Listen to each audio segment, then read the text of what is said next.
Erin.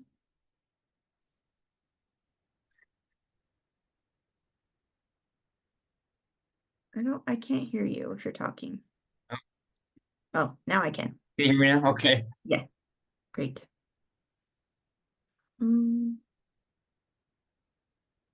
What we got here so far, just you and I, Ms. Pasker.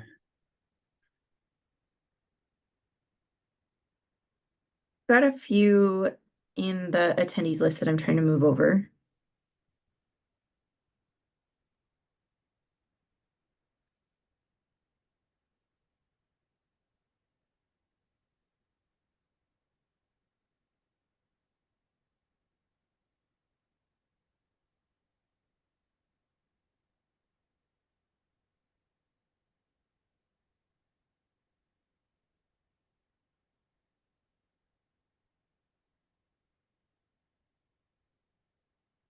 Hi there, can you hear me? Just wanted to check my audio here.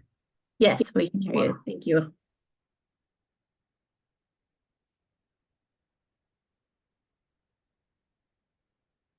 Okay, we have our first applicant and staff members. I think we're good to go. Well, we'll go ahead and call our first case that's on the agenda here tonight. Then, welcome everybody. This is the appeal of the Planning Commission's decision to grant an extension of time for design review approval at approximately 320 and 330 South, 300 East. Who have we got here representing the parties today? My name is Aaron Piccini and I represent Sampson Altadena Condominium Homeowners Association, excuse me. And I'm Catherine Pasker, Senior City Attorney representing Salt Lake City. So this is again an appeal of the Planning Commission's decision. Where that is the case, under the city code, the standard of review here is based on the record below. So this is not a case where we'll be hearing new evidence.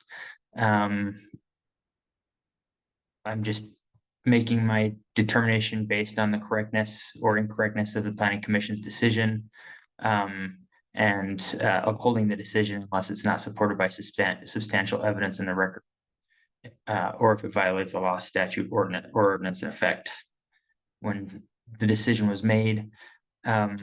It's also not a public hearing, so we'll just be hearing from the two parties in this case. It's been a while since I have used Zoom. I wanted to present something. Is that something I can do? Yes, so at the bottom, there should be a green share button. Oh, a green share button. Perfect. Okay. I guess while I'm pulling that up, I've read through the staff report, which includes both the city's brief and the appellant's brief. And my understanding of what's at issue here is whether or not the Planning Commission erred in not finding that there's no change in circumstance that would result in an unmitigated impact. And there's also disagreement as to whether or not the request for extension was filed timely. In regards to that second issue, there is a portion of the city code that I would like the two parties to address, and so that's what I'm pulling up here. Can you all see that there? Yes, we can see it. So this is from the city code section 21A.04.020 interpretation. So rules of interpretation for the zoning code. And I'm interested in the parties, each of you addressing during your arguments and presentations, what subsection F and G, how they would apply to this case, the computation of time and the definition of the word year. Just wanted to give both of you a heads up that that's something I'd like to hear from you about. With that said, the appellant has the burden of proof, and so I'll first turn time over to them. Then we'll go over to the city to respond, and then I'll give the appellant some rebuttal time. Do want to try and keep things as concise as we can. Like I said, I've read through the briefs and everything, and let me know if there's anything new or anything that you want emphasized. So, Mr. Piccini. Thank you. Yes, thank you very much. And may I share my screen? Is that a possibility? Yes, you're able to share your screen. Let me see if I can figure out how to do that really quickly here.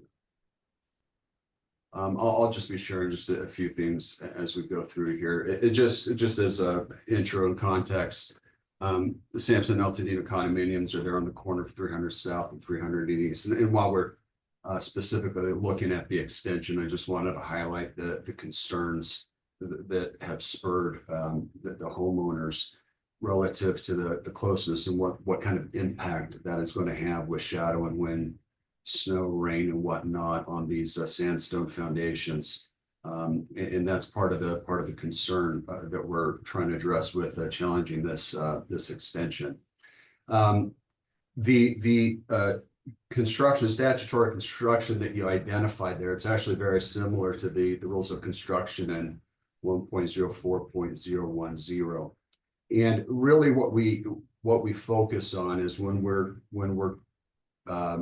talking about the timing, definition is one thing, but the start of calculating that timing is another. When we look at 21A 59060, it says that no design review approval shall be valid for a period longer than 1 year from the date of approval. And so the way that this is actually articulated is the date of approval starts with our day number 1. The approval was given on October 11, 2023, and the extension therefore was due October 10, 2023. And this is for a number of reasons. One, that the approval starts ticking on the date of approval, but also because the extension request was required to be submitted prior to the expiration. So it wasn't enough that the extension needed to be submitted on that last day that it was expiring. It needed to be submitted prior to that. And what's important here is that language, where it pinpoints that language from the date of approval. It could have said 1 year. The ordinance could have said on the first anniversary. It could have left it to within 12 calendar months. But that particular language from the date of approval slots that day number 1 at the date of approval, which bumps that date, the expiration date, 1 day back. And what's also interesting is 2024 is actually a leap year. And so while we don't actually have to get, I don't think, to the 365-day argument, even if we were to apply that, that'd actually be short, even 1 additional day. But I think the key is how the ordinance words day number 1, and there's that language that we need to give meaning to. It could have just been left out, and then the argument, I think, would have been more sound to say, hey, it's on the first year anniversary, but that particular language from the date of approval, I believe that's when it starts ticking through things. As to the failure to show no change in circumstances, and I think, let me go to this, and I'm in our exhibits. And maybe I can clarify for the state a little bit about what this argument is. This is the letter sent October 12th, referring to the October 11th approval. And as we scroll down here, there's some wording that's actually pretty important. This is where the instructions are given to the developer, and it says the Planning Commission may grant an extension of a design review for up to 1 additional year when the applicant is able to demonstrate no change in circumstance that would result in an unmitigated impact. This is the letter that was actually sent out, and it mirrors the site plan ordinance. What's difficult about this is that no showing was made whatsoever. In fact, if we go to, I believe it's our exhibit 5, we can see the communication with Mr. Dames. And by the way, I'm not critical at all of what Mr. Dames was doing. I think his job is to be helpful. And from every indication that I have, that's what he's been trying to do, is to be helpful. This is where he says, just one final reminder that if you'd like to request an extension for the design review approval, I'll need an email stating such on or before Friday. And the response was, thanks for the follow-up. So it appears like there was a couple reminders. And this is again, October 11, 2024. Yes, we would like to extend our design review approval. Well, that one sentence does not contain any sort of information demonstrating no change in circumstances, let alone that would result in an unmitigated impact. And that was their burden.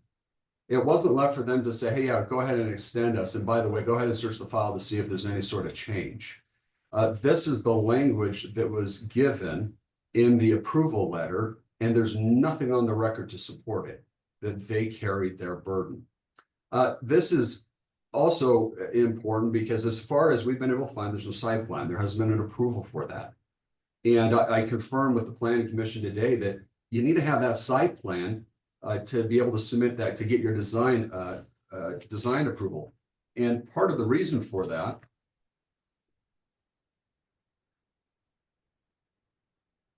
is because under the design review ordinance,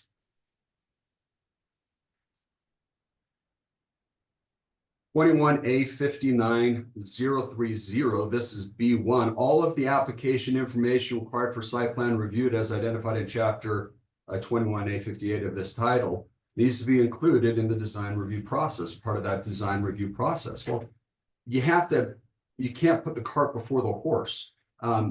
They have to submit that site plan so it can be included in the design review process. And so to the extent that that wasn't there, the process is backwards.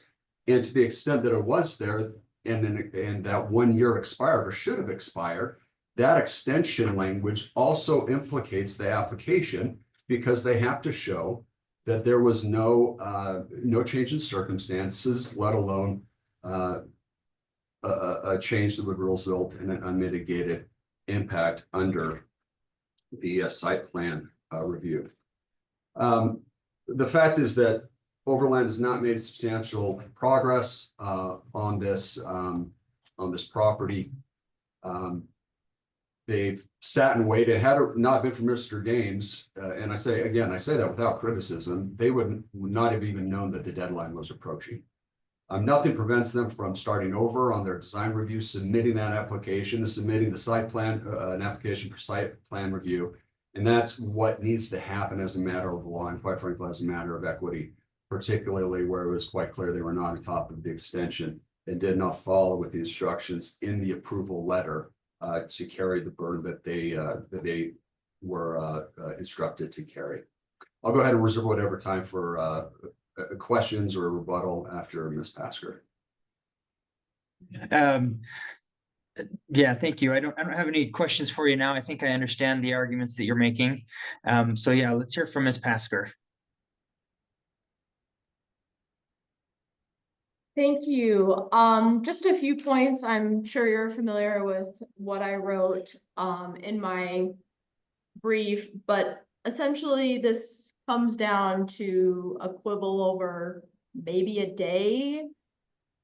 And we just think looking at the plain language of the ordinance, looking at the plain language of those sections that you cited, Mr. McKnight, about you don't count the first day, but you do count the last day. And, year should be interpreted, to a plain meaning of October 11th, 2023 goes to October 11th, 2024. And moreover, that we told the applicant that they could request by Friday, October 11th, just results in kind of a natural, they had until Friday, October 11th, 2024 to submit the request and to, try and pick that apart with, you know, whatever the letter said back when the original approval was given, doesn't matter. It's what the code says, and the code gives until expiration of the deadline to submit that request. Expiration, according to the code, would be October 14th, 2024. Not before then. The applicant doesn't lose a day just because it says prior to expiration. Expiration wouldn't occur until, you know, October 14th, 2024. I acknowledge that there is some language in the staff letter that went out with the original approval that cited the wrong, extension language. It does talk about unmitigated impact, but again, that's not the correct ordinance at play here. And it doesn't matter if there was an error in the, original letter from staff that said, hey, you've gotten this approval. By the way, it's, in effect for this period of time. The planning commission's decision needs to be based on the ordinances in effect. And the operative ordinance is that design review approval extension.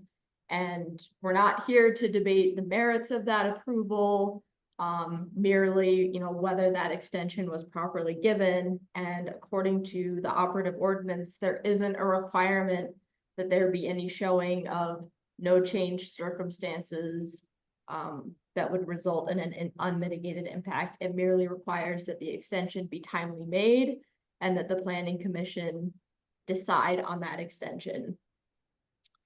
The city's interpretation of the deadline, I think, is completely consistent with 21A, 04, 020, F, and G. And, to the extent that there is some ambiguity there about whether, it was October 10th or October 11th, I think both staff's communication to the applicant about the deadline, as well as, Utah Code's requirement that, unless it's, clearly one way, then you need to let the applicant, move forward with their application, unless it's prohibited by the code.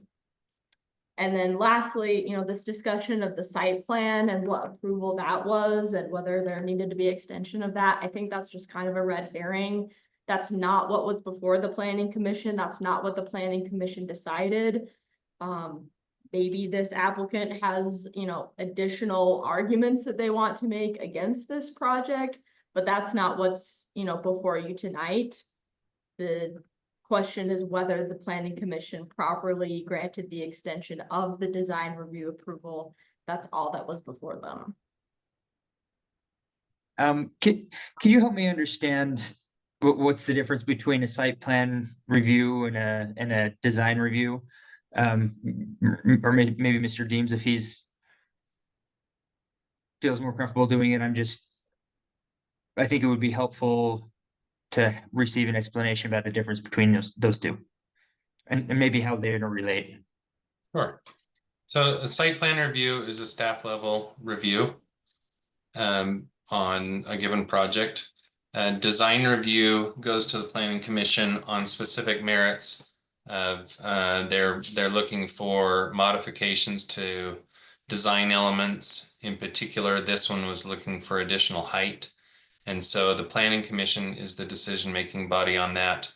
And although there is site plans and elevations in there, they are looking specifically at criteria in 21A 59 to make their approval or their decision in regarding to the design review application.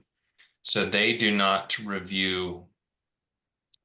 They're not looking at the full site plans. They're not deciding, whether all elements of the code have been met. They are looking to see if plans that were submitted meet the criteria for design review approval. So the decisions they were making on this one were entirely related to design review. The approval they granted was for design review approval.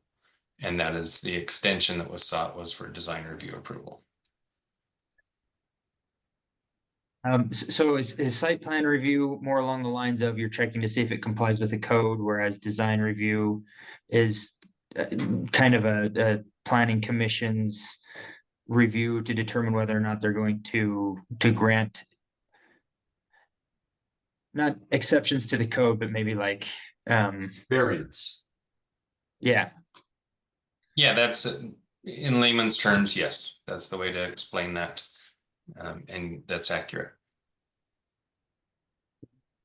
I guess another question I have for the city is, does the city have some sort of required form or application that needs to be filled out for an extension request? We do not currently. There is different processes list the criteria for that. So plan development, for example, has its own criteria and states some things, design review, different processes lists specifically what needs to be done to get an extension for that process. Okay.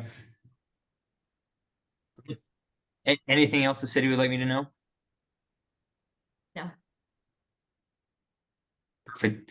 Mr. Puccini, we'll go back to you and give you some time to rebut or I appreciate any last information you'd like me to know. A couple comments are actually pretty concerning. It's a fundamental principle of jurisprudence, American jurisprudence, that when a opinion comes out that may have an error, you have a right to appeal.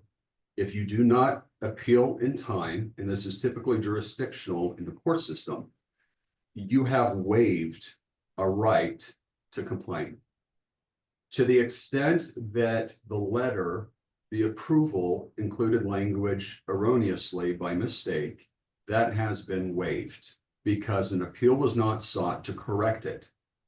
Now, we're not in a position to second guess why they did that. Maybe they thought, it's not a big deal. We're going to get this. Maybe it was just easier to spend the time, effort, resources on moving through.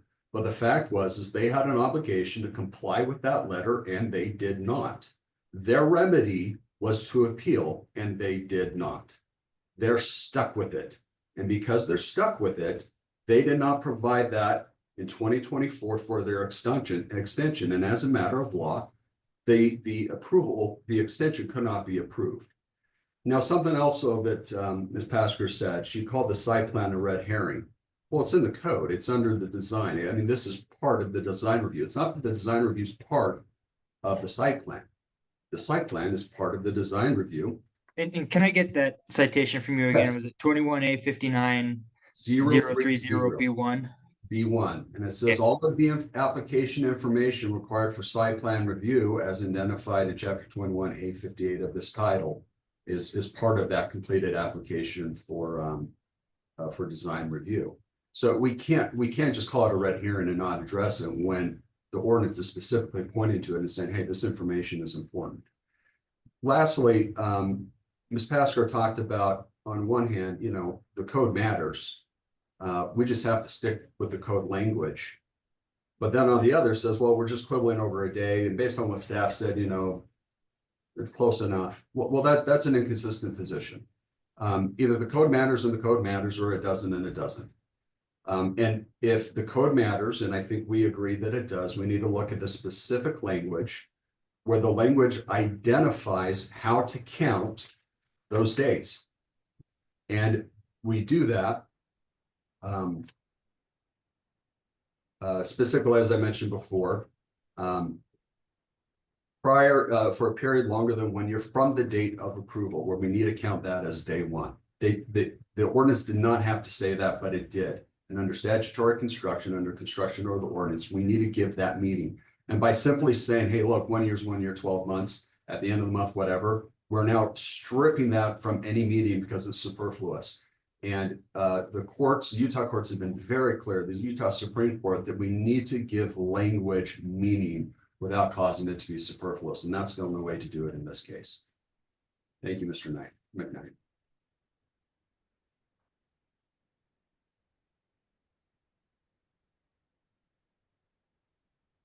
Okay, I'm just looking at that really quick here.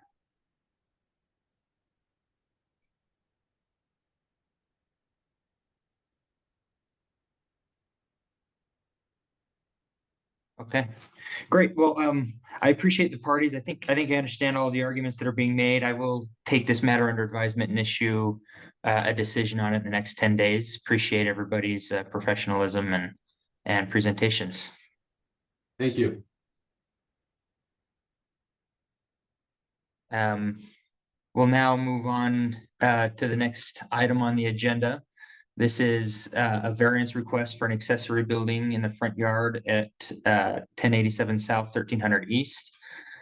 The property owner and applicant for the variance is Richard Taylor.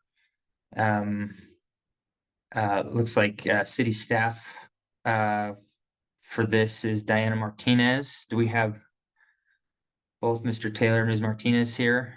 I'm moving the applicants over to the panel. Just one moment. That'll give me a minute to transition on my side.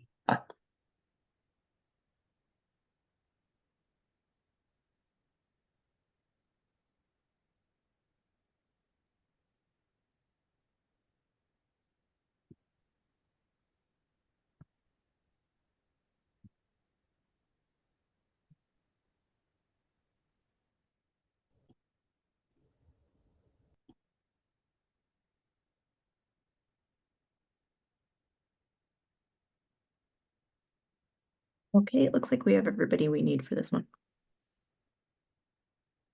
Give me just a moment here.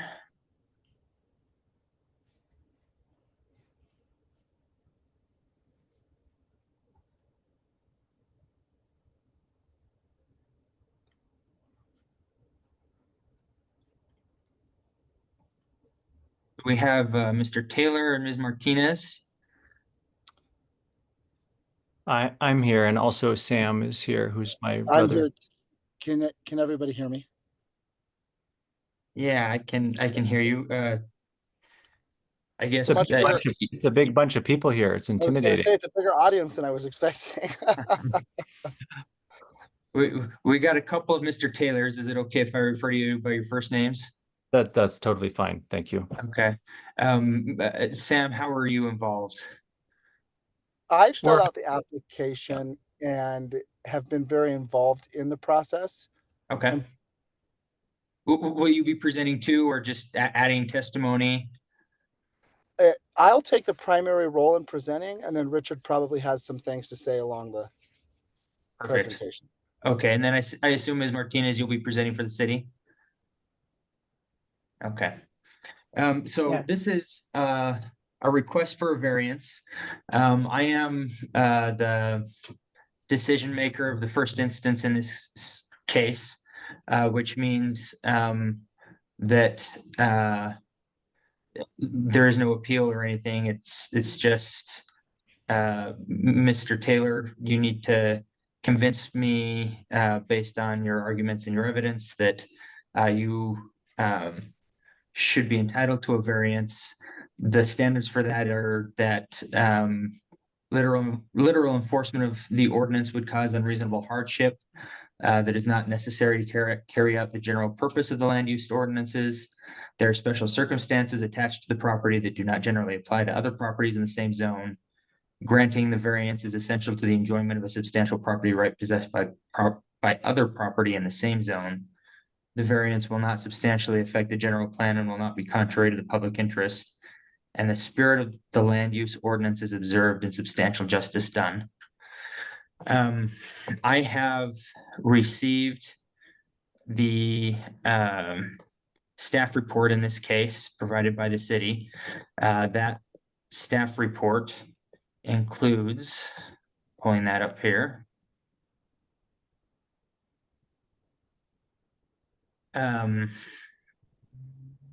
Your application, Mr. Taylor, as well as the arguments that you have, photos that you have, so I'm not sure that you've submitted photos. Looks like maybe some plans were submitted. and also the city's response to all of that. This is another situation where I think well, Mr. Taylor, you have the burden of showing that you are entitled to a variance, and so I'll give you time to present. Then I'll turn time over to the city, and then I'll give you the last word. I do want to limit everybody's presentations to 30 minutes each. So, and frankly, if you can do it quicker than that, that would be great too. But if you want to reserve time for rebuttal, keep in mind that that'll be part of your 30 minutes. And with that, we'll turn some time over to you.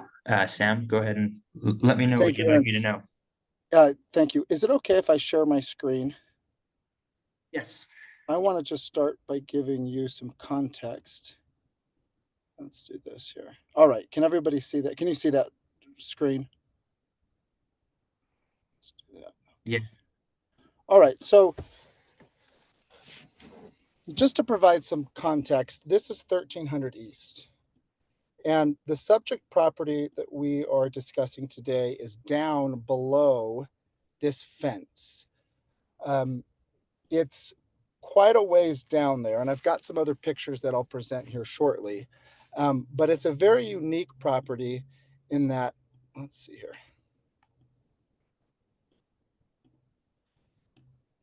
It had a very steep driveway. It was a 34% slope.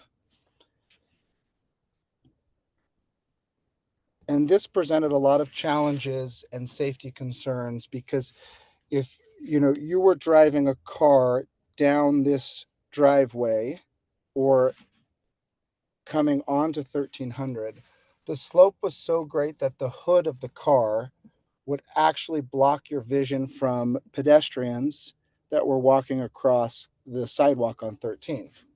So we have been working and trying to find a solution to this mainly because of the safety concern. And there's a lot of safety concerns, but this was kind of the impetus that led my brother and I to put our heads together and say, look, this is something that we've got to remedy because it's a problem for the property, and it's challenging from the standpoint of back in and out, especially on 1300. So let's see here, just one second. Okay, here we go. Can you guys see my PowerPoint? Yes. Okay, so when we kind of took that approach and we looked at the standard that we have to prove to you to make our case that this is a very good candidate for a variance. We looked at this first point, unique hardship, and the specific characteristics of this property, especially the topography, the shape, the size, the location in reference to Red Butte Creek, really make it difficult to adhere, and I would almost say impossible to adhere to the city code of having a garage or a carport not in front of the main structure. So from that standpoint, we feel like we established the unique hardship just because of the topography. And there's a lot of properties within a half-mile radius of 1087 that have garages that are in front. There's also one down about half a mile that has a very similar situation. You see this front-facing garage here? Yes. There's a house below that is uniquely challenged like 1087. And so it's something that we see in the neighborhood happening quite a bit. You'll see there's a few more examples here. And usually this is because of topography. And so we obviously, our position is that we've got a parcel that has that unique topography. The hardship wasn't something that was self-created. This grade has always been natural to this parcel. And any modifications that we're doing or proposals are really just to address the challenge that the access to this property has because of its location.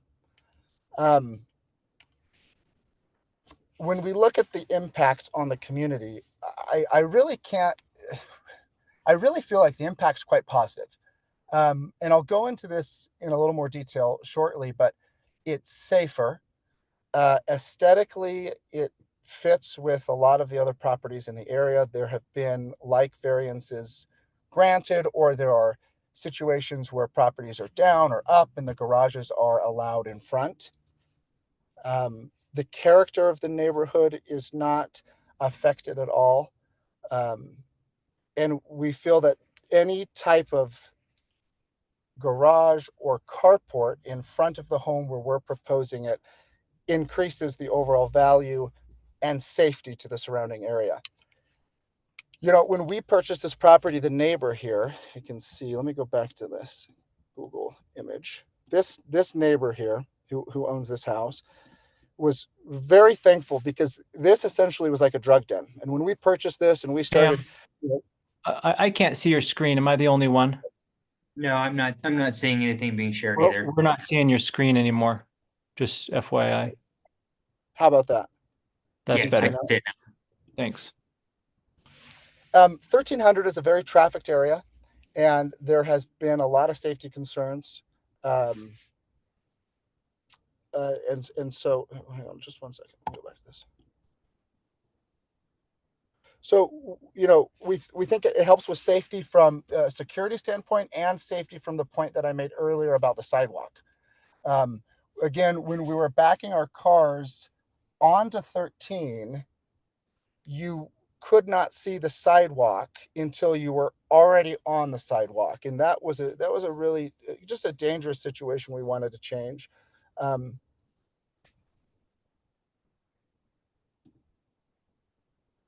so I'm going to move on here.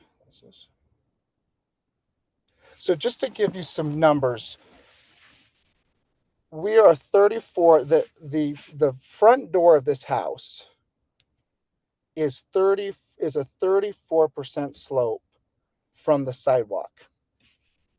So that's over a 10-foot elevation drop over just a distance of 29 feet. And I've got these elevation numbers here. These elevation numbers are supported by this this topography survey. You'll see the grade of the property here. You've got 4470 and 72. You can look at these different grades, and then you can see up here we're at 4485.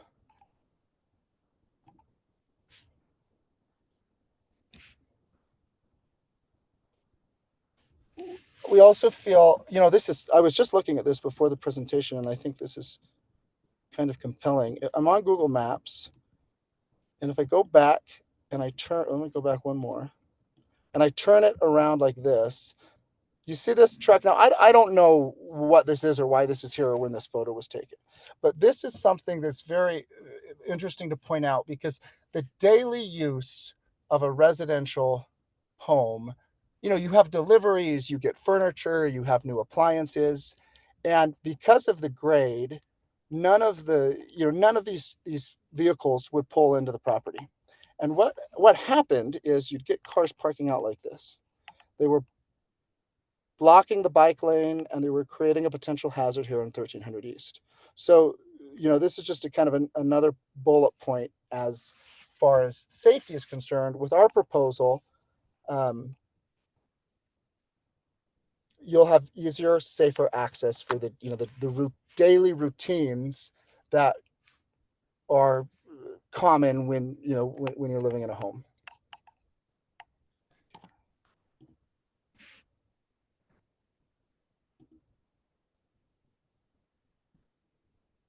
I want to kind of show you these photos. So this photo to the right is the driveway.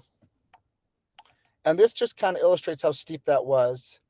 This is cut about approximately 10 feet before entrance to the front of the home.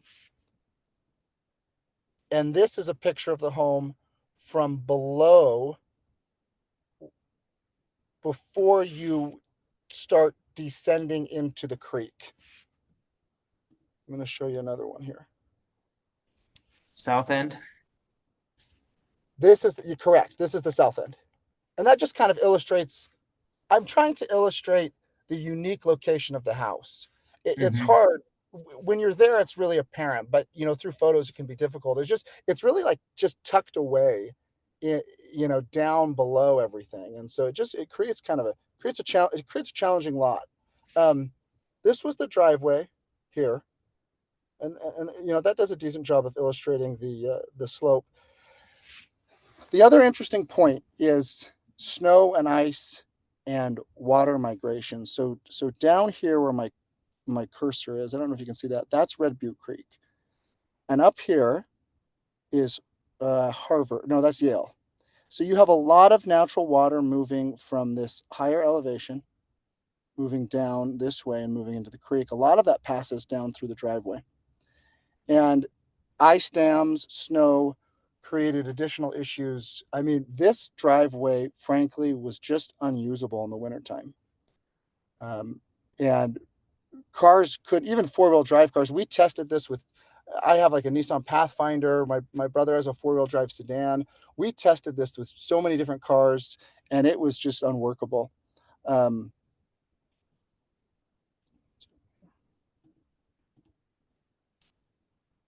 you describe for me a little bit more what you mean by that? What made it unworkable? What was unworkable about it? Well, the slope was so steep that when you accessed the driveway, it was very uncomfortable and dangerous. There wasn't a lot of visibility. Even driving into the house, there wasn't a lot of visibility. And with the snow and the ice, one of our fears, and we didn't use the driveway very often other than on a few instances to do some testing. One of our fears was the cars would just slide right into the house. You'd hit an ice patch. You have all this water moving down through the driveway. You hit an ice patch and you would just go right into the house.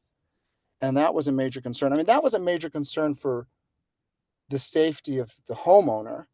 And, we thought about that concern balanced with the safety of the pedestrians and the access off of 13, and kind of combining both of those perspectives, we came to the conclusion that this property really is a very good candidate for a variance. I don't see any drawbacks. I know that one of the comments, I think it's from Jen Carver, is the proximity. And let me see if I can get a photo to illustrate this here. Let's see here. One of the comments was the proximity of the car staging area. So now just if this were at grade and we had a carport there and the cars pulled into the carport, there was a concern that the proximity of when the car would be backing out to that's going to be the east side of the sidewalk was a concern.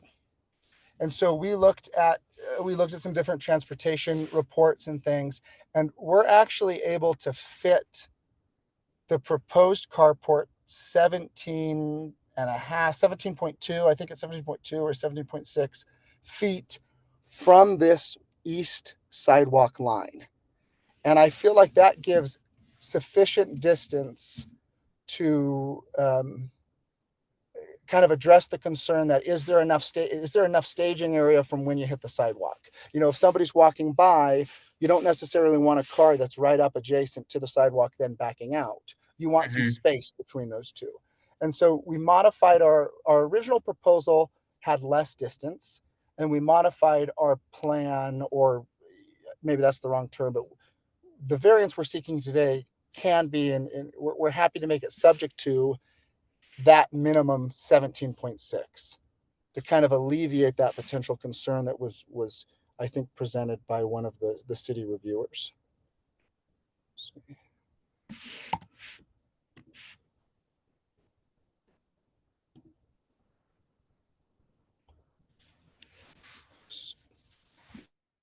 So one thing I want to address is that parking is obviously a major concern and normally in a different scenario, one might say, it's very easy to park on the street. If you have a property that's on Harvard or Princeton, you can just park on the side of the street and you can walk into your home. And, if there isn't necessarily a driveway or garage or carport parking, that's not necessarily a huge drawback. I mean, it is a drawback. It probably does affect value. But this property is unique in the sense that because of its location, there really isn't anywhere within, let me show you, there isn't really anywhere within reason to park. You've got 1,300 here. I mean, feasibly, you could park on Yale. You could park on Harvard. But I just want to illustrate that because I do think not having a safe, accessible parking structure really does negatively affect this property more than it would others in the area that don't have the unique concerns that 1087 South has. In addition to that, it's been our experience, and I admit that this is a bit anecdotal, but it's been our experience that we've parked our cars here, we've parked them on Harvard. There's a lot of theft up and down this corridor here, up 1300 East. It's very trafficked. There's a lot of people, busy, and not having a secured parking structure is definitely a negative. And I think it really is a positive for the community to allow this property to have the variance so there can be a secured parking structure. It's safer. Aesthetically, it is benefits the neighborhood. There's a lot of properties. I mean, even looking at some here, I mean, that's connected, but I could go around this map and find a lot of different properties that have garages in front with less challenging conditions and fewer safety concerns than I think we're dealing with here at 1087. So, I go through some of those points here. I want to see if there's any other. So, this is a good photo, Andrew, to look at.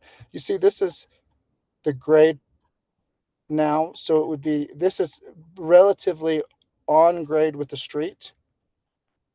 And if we measured 17 feet, it's about here. And so, we're just asking for a covered parking structure, a carport or so that can extend up to this point roughly and provide the safety and security that I feel like would benefit this property and benefit the community. Here's a list. This is not exhaustive, but here's a list of some similar properties, all very close. We've got some on Harvard. We have some on Yale. We've got some on Laird, Gilmer Drive. All of these are within walking distance. I say half a mile. That was just because I didn't want to measure them all. I would bet that they're 0.2 miles from the subject property. Okay.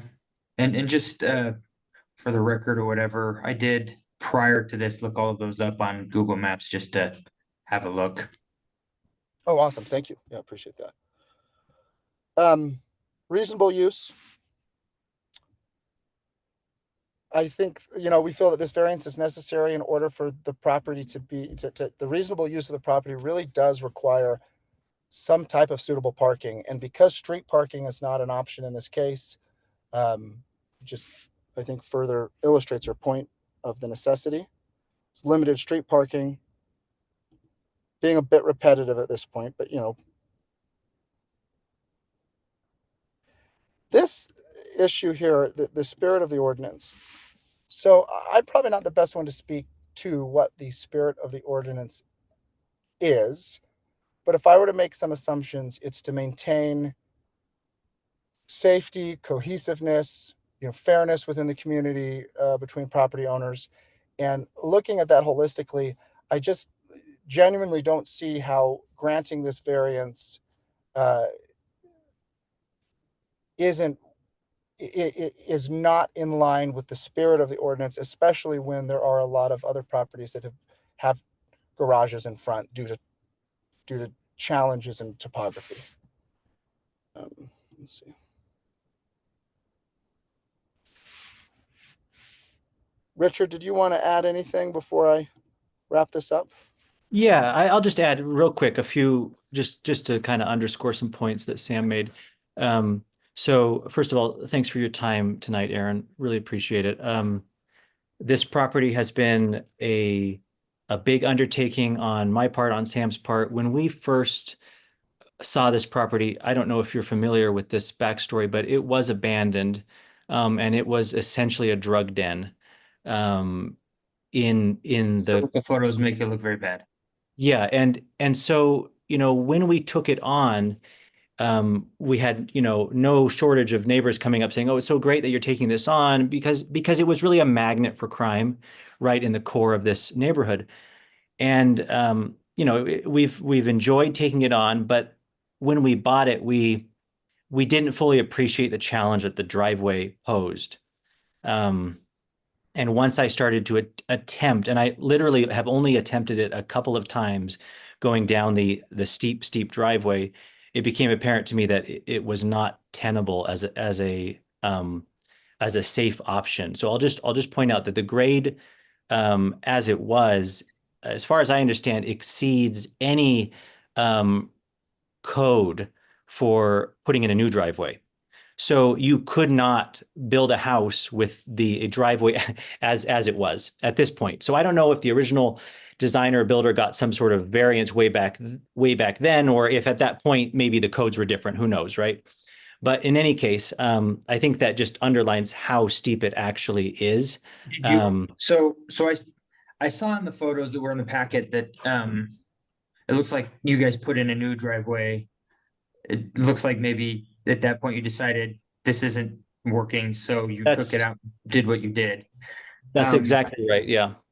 and did you run into any kind of regulatory issues when you were putting in the driveway that you eventually took out?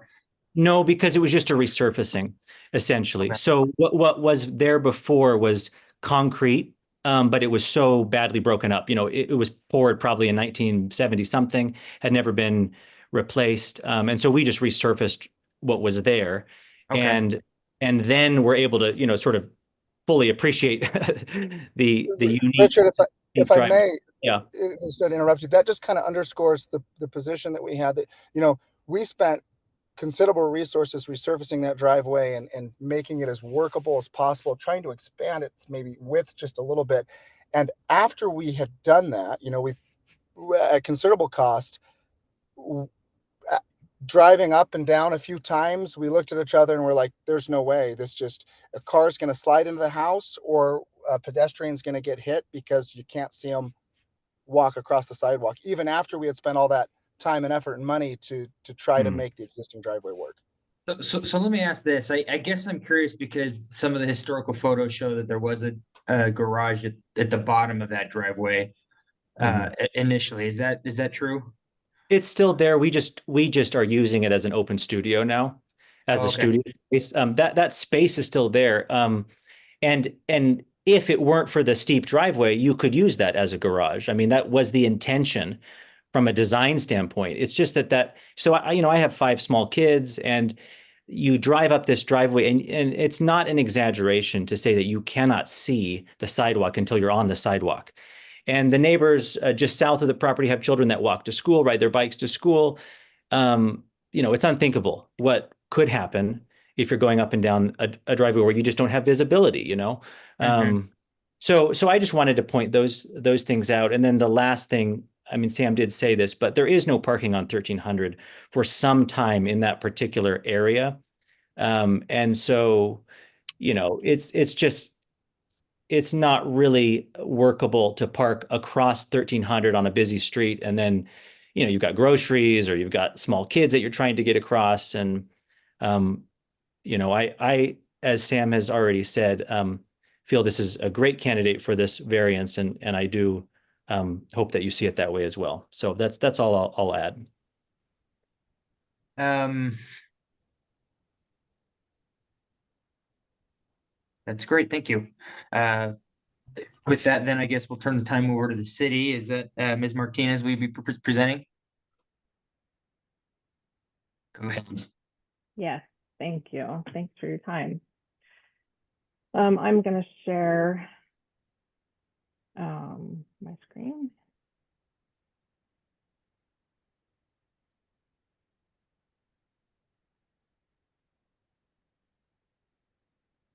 Is that coming up for everyone? Not seeing it yet. No. Okay, let's see. It's not coming up, is it? Okay, I will continue without. First of all, the planning staff would like to start with a clarification. So in talking with the zoning administrator and management over the staff report, we wanted to clarify one point that I have made in my staff report, and that would be on page 2, the second paragraph from the bottom. And it reads, in May 2021, the applicant purchased the home and applied for various building permits with Salt Lake City over the next 4 years to remodel and modify the existing dwelling. One modification to the house was to remove the attached garage and convert it to living space within the dwelling. So the clarification that I need to make is that although the applicant did acquire multiple building permits to do things within the house, to change things, plumbing, electrical, those type of permits, a permit to convert the existing garage to living space was not obtained. And so that was done without the city's approval. So I think that's important that we make that clarification, that there was no permit to change the garage into living space. And on that note, because there was no legal building permit to change that garage to living space, planning and zoning still considers that there is a garage on that property. So we consider their legal parking to be in the garage that was existing with the existing house. Maybe as this is noted- putting the cart before the horse, because I'm assuming you haven't received an application to make that change, but is that something that would likely be granted? A building permit to make that change? I'm gonna need to defer to legal or our zoning administrator to answer that question. And that's fair. Like I say, it's without having it in front of you, it's hard to make that decision. I can answer that. I'm Myra Lima, zoning administrator. We would only allow the removal of legal parking when an alternative is provided. So they would have to find another location before removing existing legal parking. Could I interrupt just for a moment? I can stay quiet if. Can I have you just maybe make a note of what you want Yeah, to I'll make say, a and note. then Yeah, of yeah, course. and then I'll have you address it on your rebuttal time. So as far as removing legal parking goes, the city's position appears to be that the flat space that's now on grade with the street is legal parking. Would that adequately replace the garage space? That would not comply with the standards Okay. for replacement of illegal parking. Okay. Thank So you. the city's position is that the property as it is now does not have adequate legal parking. Correct. Not after the modifications. Okay. Right. Thank you for the clarification. Thank you, Myra. Just to continue, again, as I'm going to reiterate the staff report, but the variance relief needed is not only the one that the applicant has cited, but there are 3 others that need to be, that he needs to receive relief from as well in variance form through this process. Those are noted on page 4 of the staff report. I do want to comment on a couple of the things that the applicant said. The grade of the driveway, this house was built, and the existing house was built in 1979. So it did have that grade of a driveway from 1979 to 2023 when the applicant repaved it. And of course, he's saying it would slide into the house. It originally was going into the garage. The driveway would lead to the garage.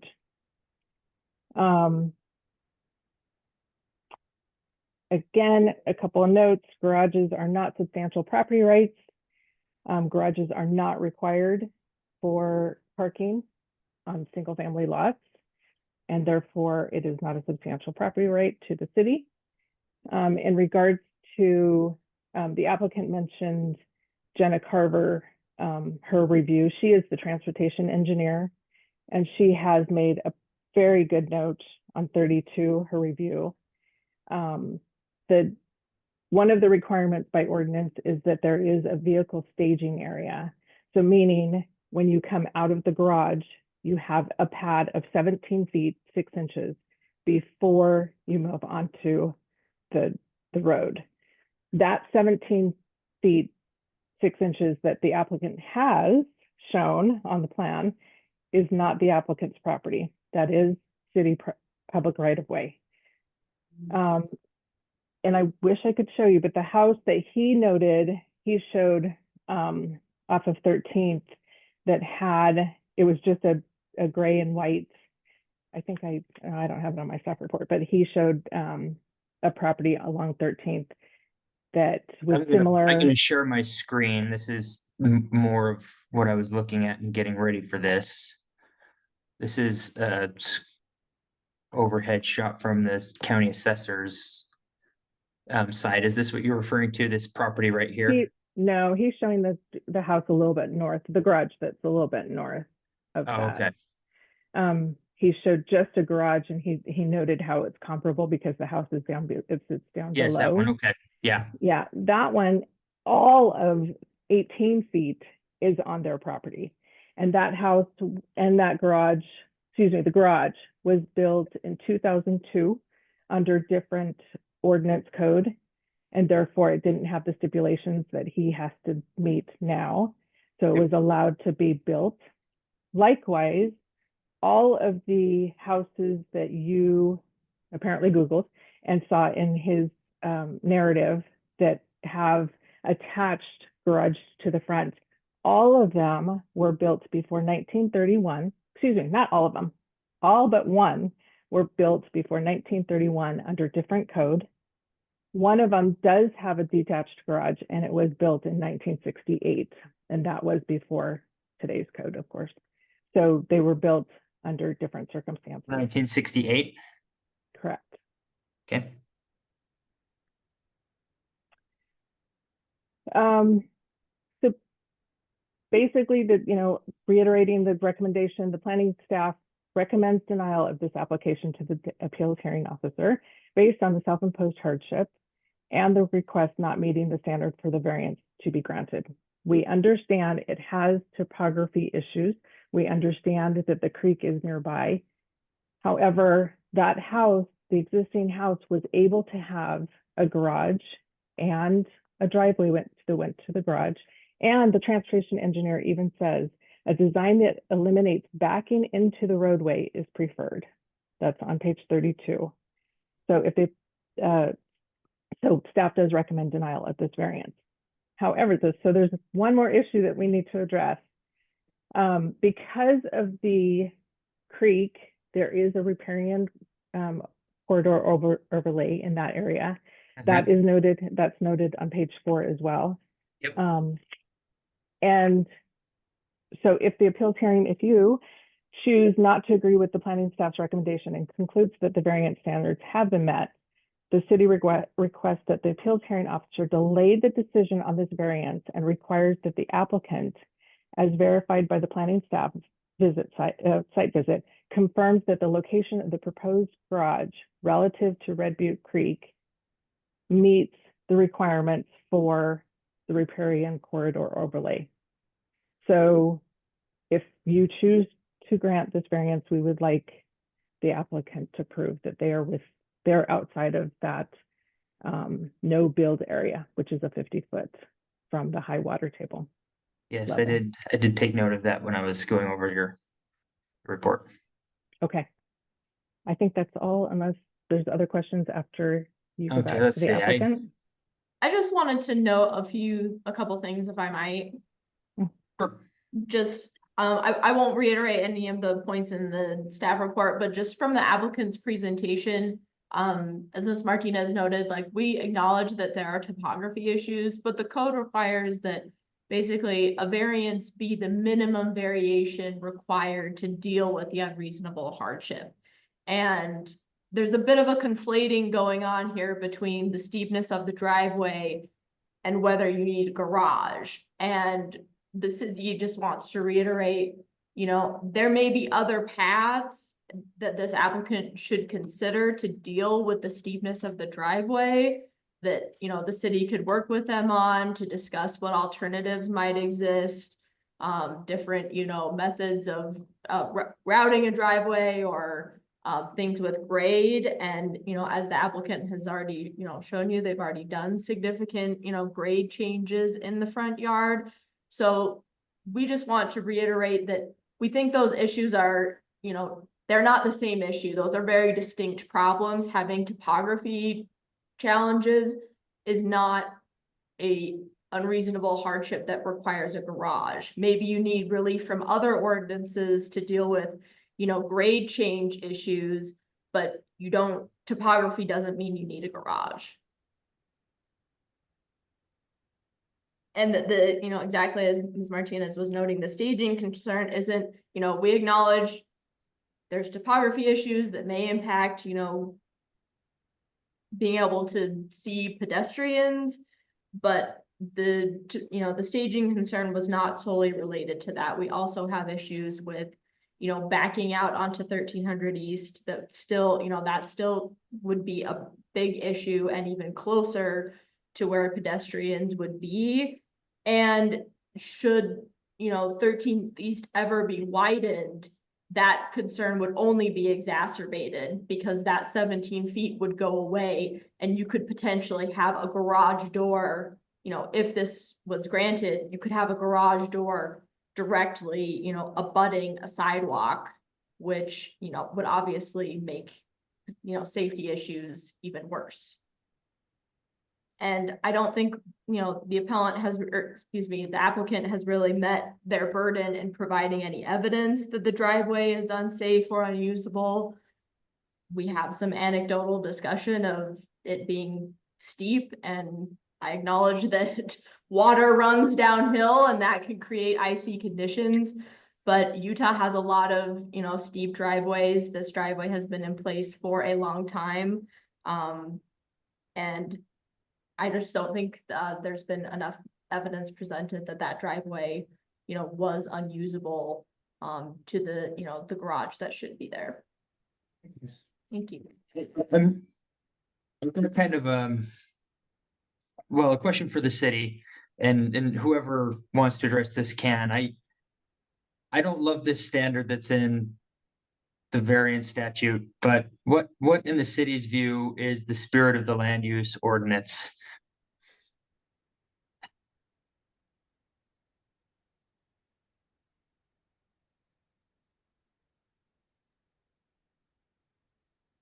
I'll let Diana jump in if she'd like, but I think from the city's perspective, we're trying to maintain that pedestrian experience that we want, you know, garages to blend in with the, you know, to not have the streetscape dominated by garage and a vehicle use. We want the streetscape to be primarily focused on, you know, the dwelling, the residence, and that's why we want, you know, and that's how that house was designed, with the garage, you know, attached in line with the dwelling so that it is more pedestrian friendly and that it is not, you know, people's windows are looking out and you don't have windows looking into the backs of garages, and that being the emphasis, the transportation use, but it being more of a, you know, community neighborhood focus rather than cars.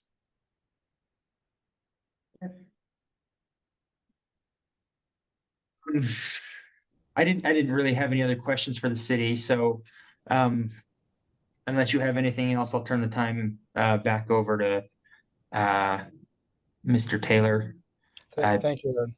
Yep, I know that you had something that you wanted to say. This is Yeah, no, the time for that.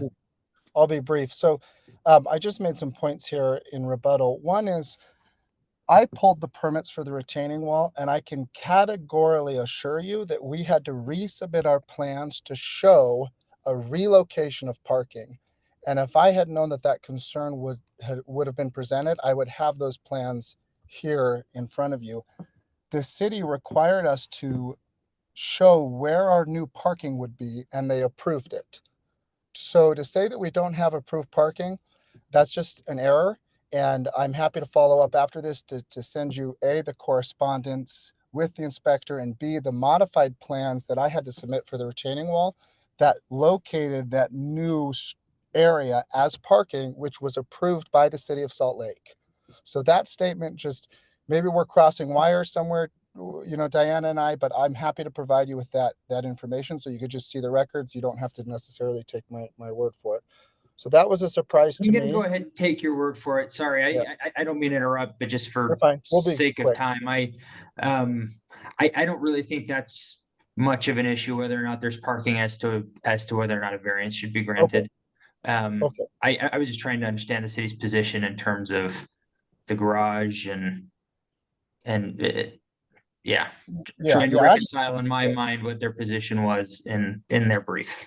Okay. No, I understand. I wanted to clarify that because it's just we did have to actually submit that and get it approved. So That's there are fair. a Thank few you. other there are a few other conditions in the notes from the city. One of them is the sewer line. One of them is the riparian corridor permit. All the work that we've done, I've had to work directly with Jason Draper. We have riparian permits that were pulled. We have high water maps. We had an SWPP plan on this property. That's all within the city's possession.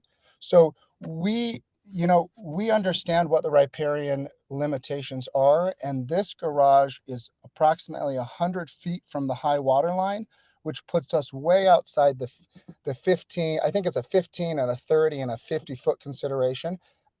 However, I'm aware of that point, and it wouldn't be a problem for this construction from a building standpoint because we are outside the scope of that, and we're happy to resubmit and provide all the documentation that we have in regard to high water line and the previous permits that we've pulled in regard to Red Butte Creek.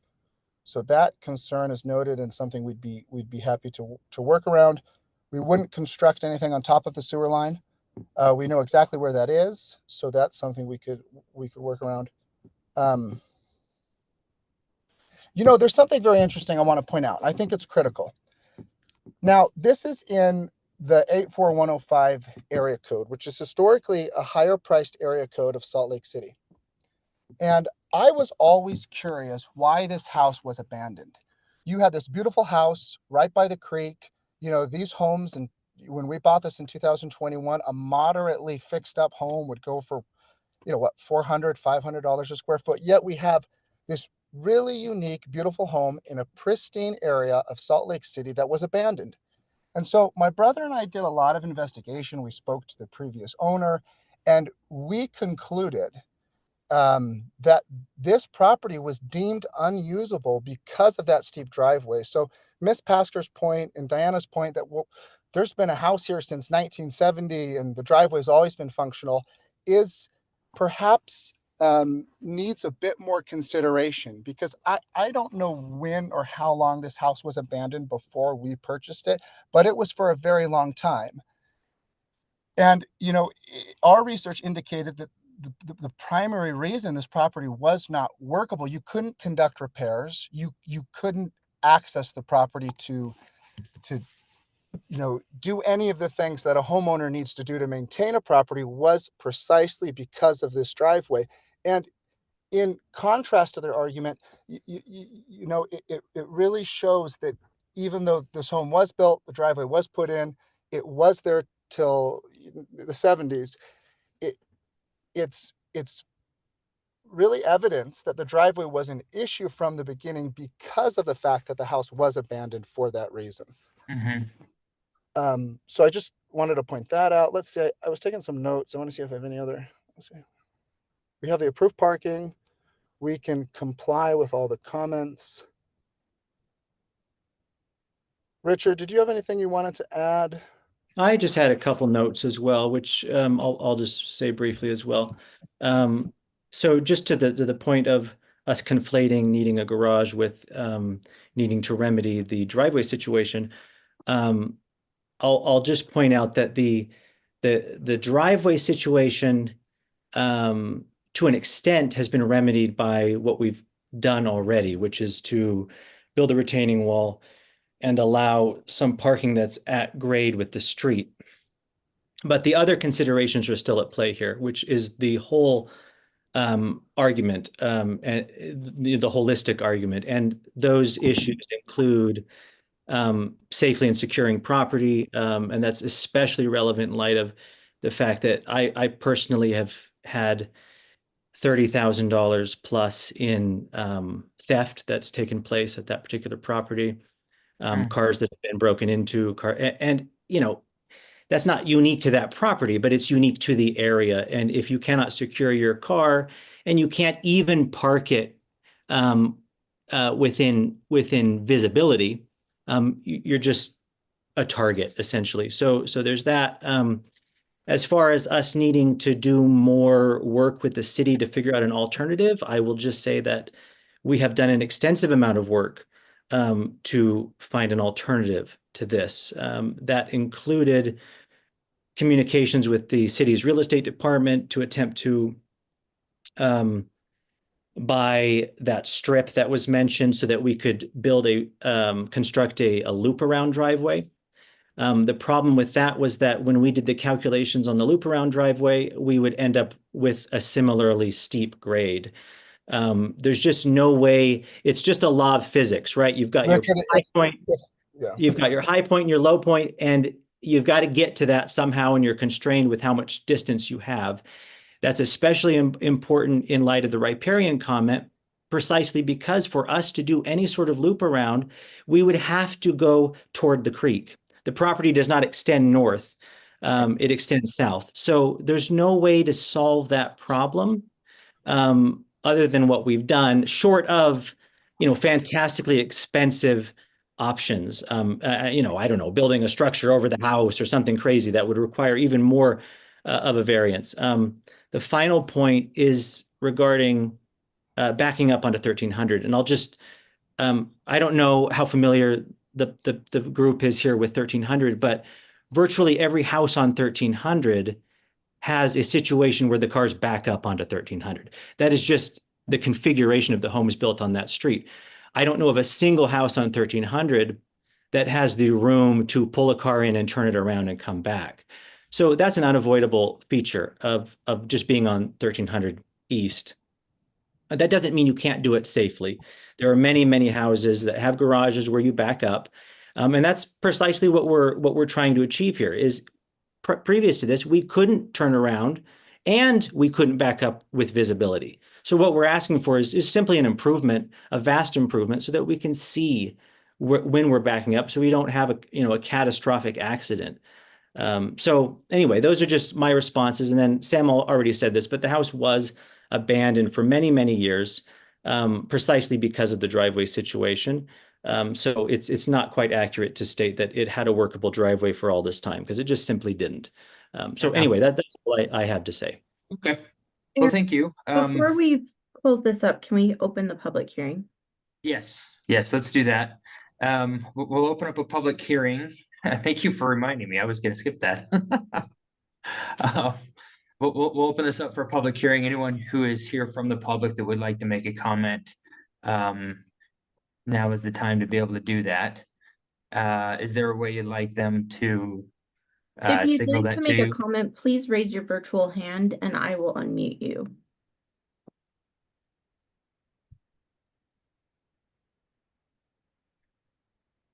It doesn't look like we have anybody who wants to speak on this item. Okay, perfect. Yeah.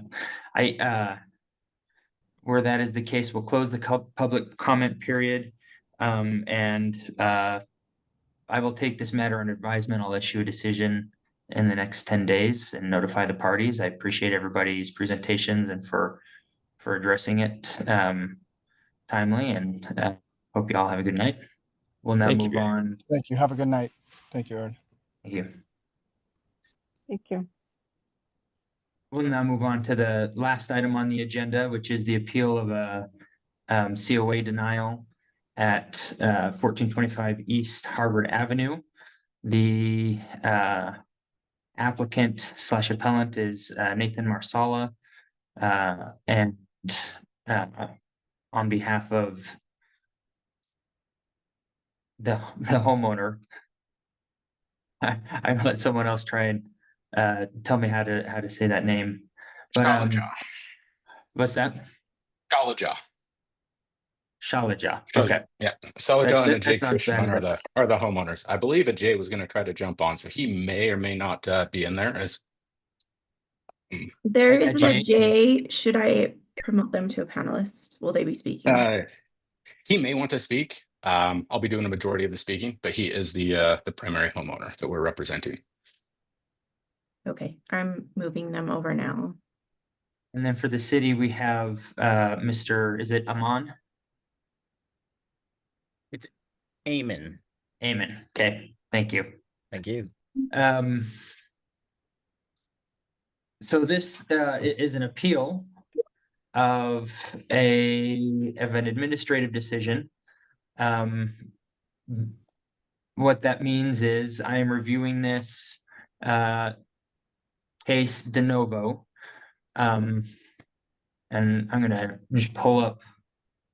Aaron, before you proceed, Yes. AJ's rejected being moved to a panelist, so I don't know if they intentionally did that, but they're staying in the attendee list. Okay. I'm sure he'll probably text me off to the side if he wants me to make a remark. Okay. On his behalf. I'm sorry, I haven't quite transitioned yet on this one.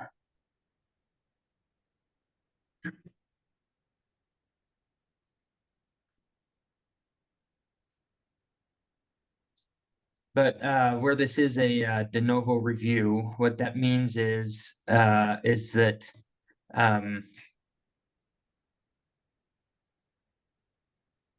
the applicant shouldn't assume that I know any background from what's happened in the past.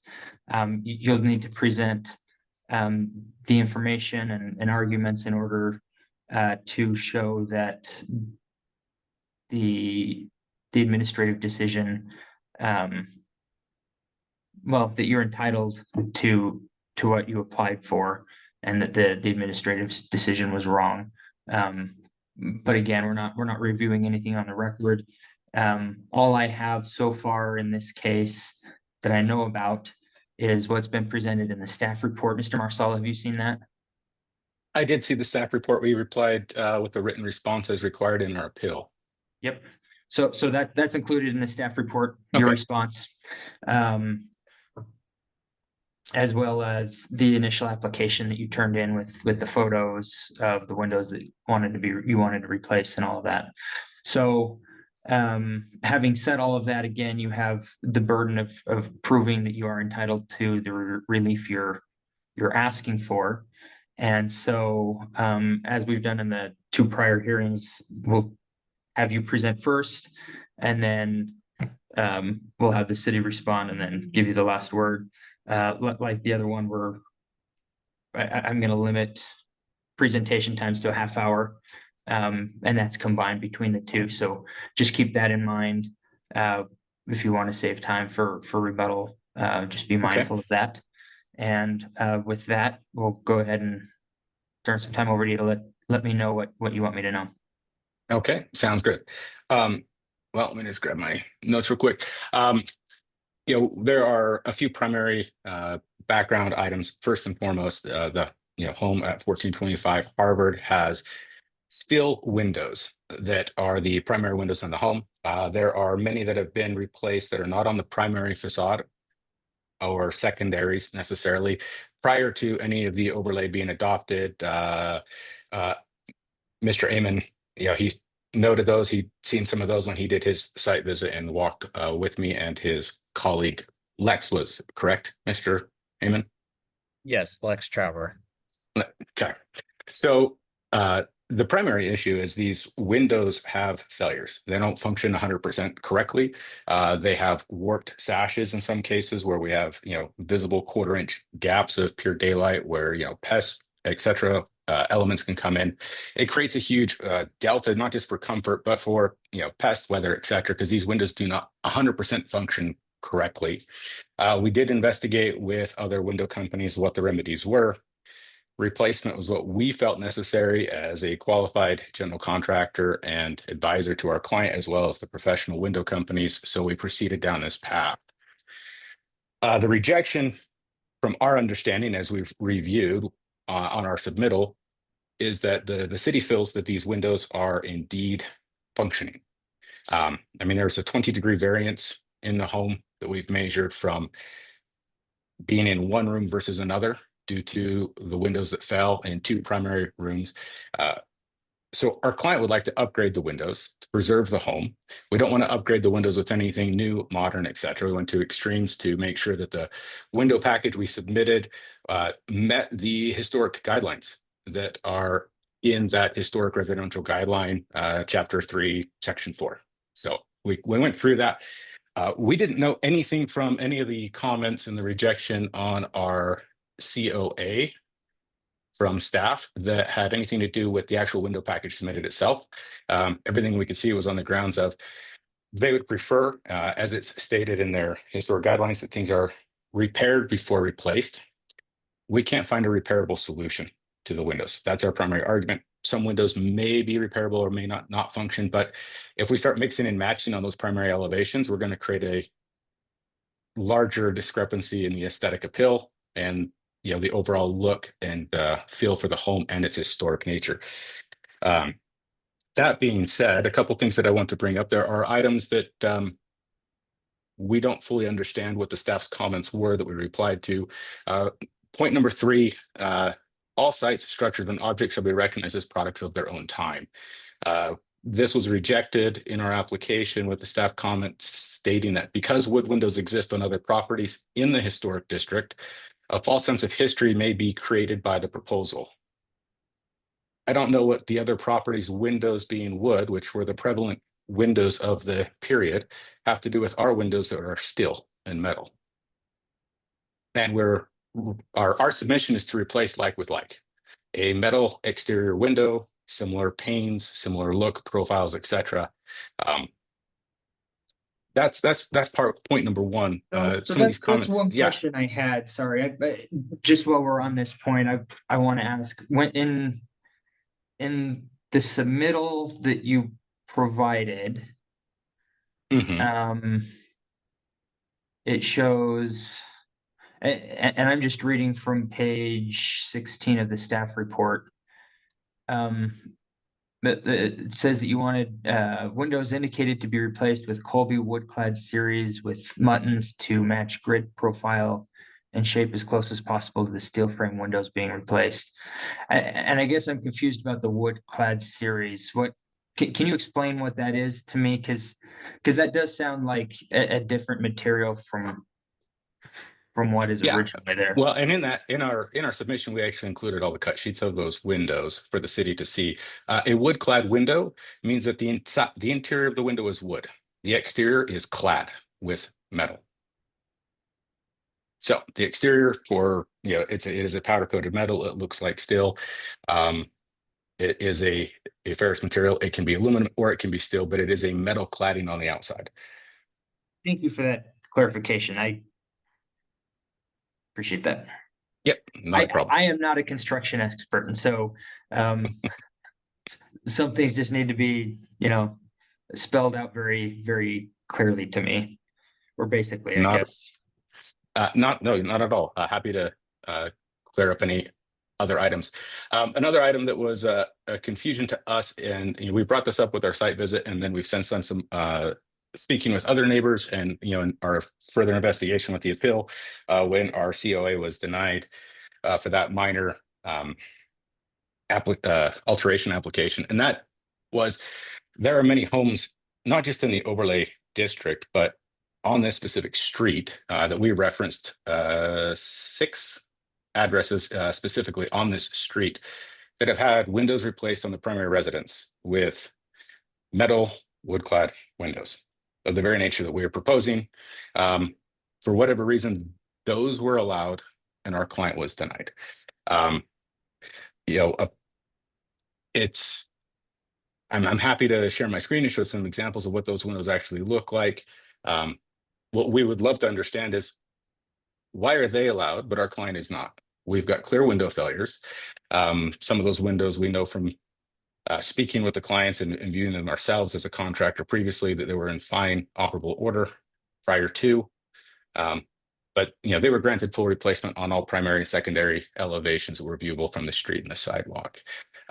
And one thing that I add that we did not get into this report that I think bears merit to, where the staff said that they didn't note much inoperable or issues with the windows that that they don't work. They didn't check every window there, even though the opportunity was provided to physically check. And I understand that. Times essence, you kind of get a sample. They're busy individuals. I would state that the Steel Window Institute, their literature, and we can share this with you via email or however you would like it, contradicts the historic residential guidelines that Salt Lake City has adopted. I'm sorry, what contradicts it?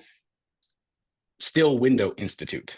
Steel Window Institute, okay. And it only contradicts it in this sense, and that is the historic residential guidelines are written and directed primarily for wood windows.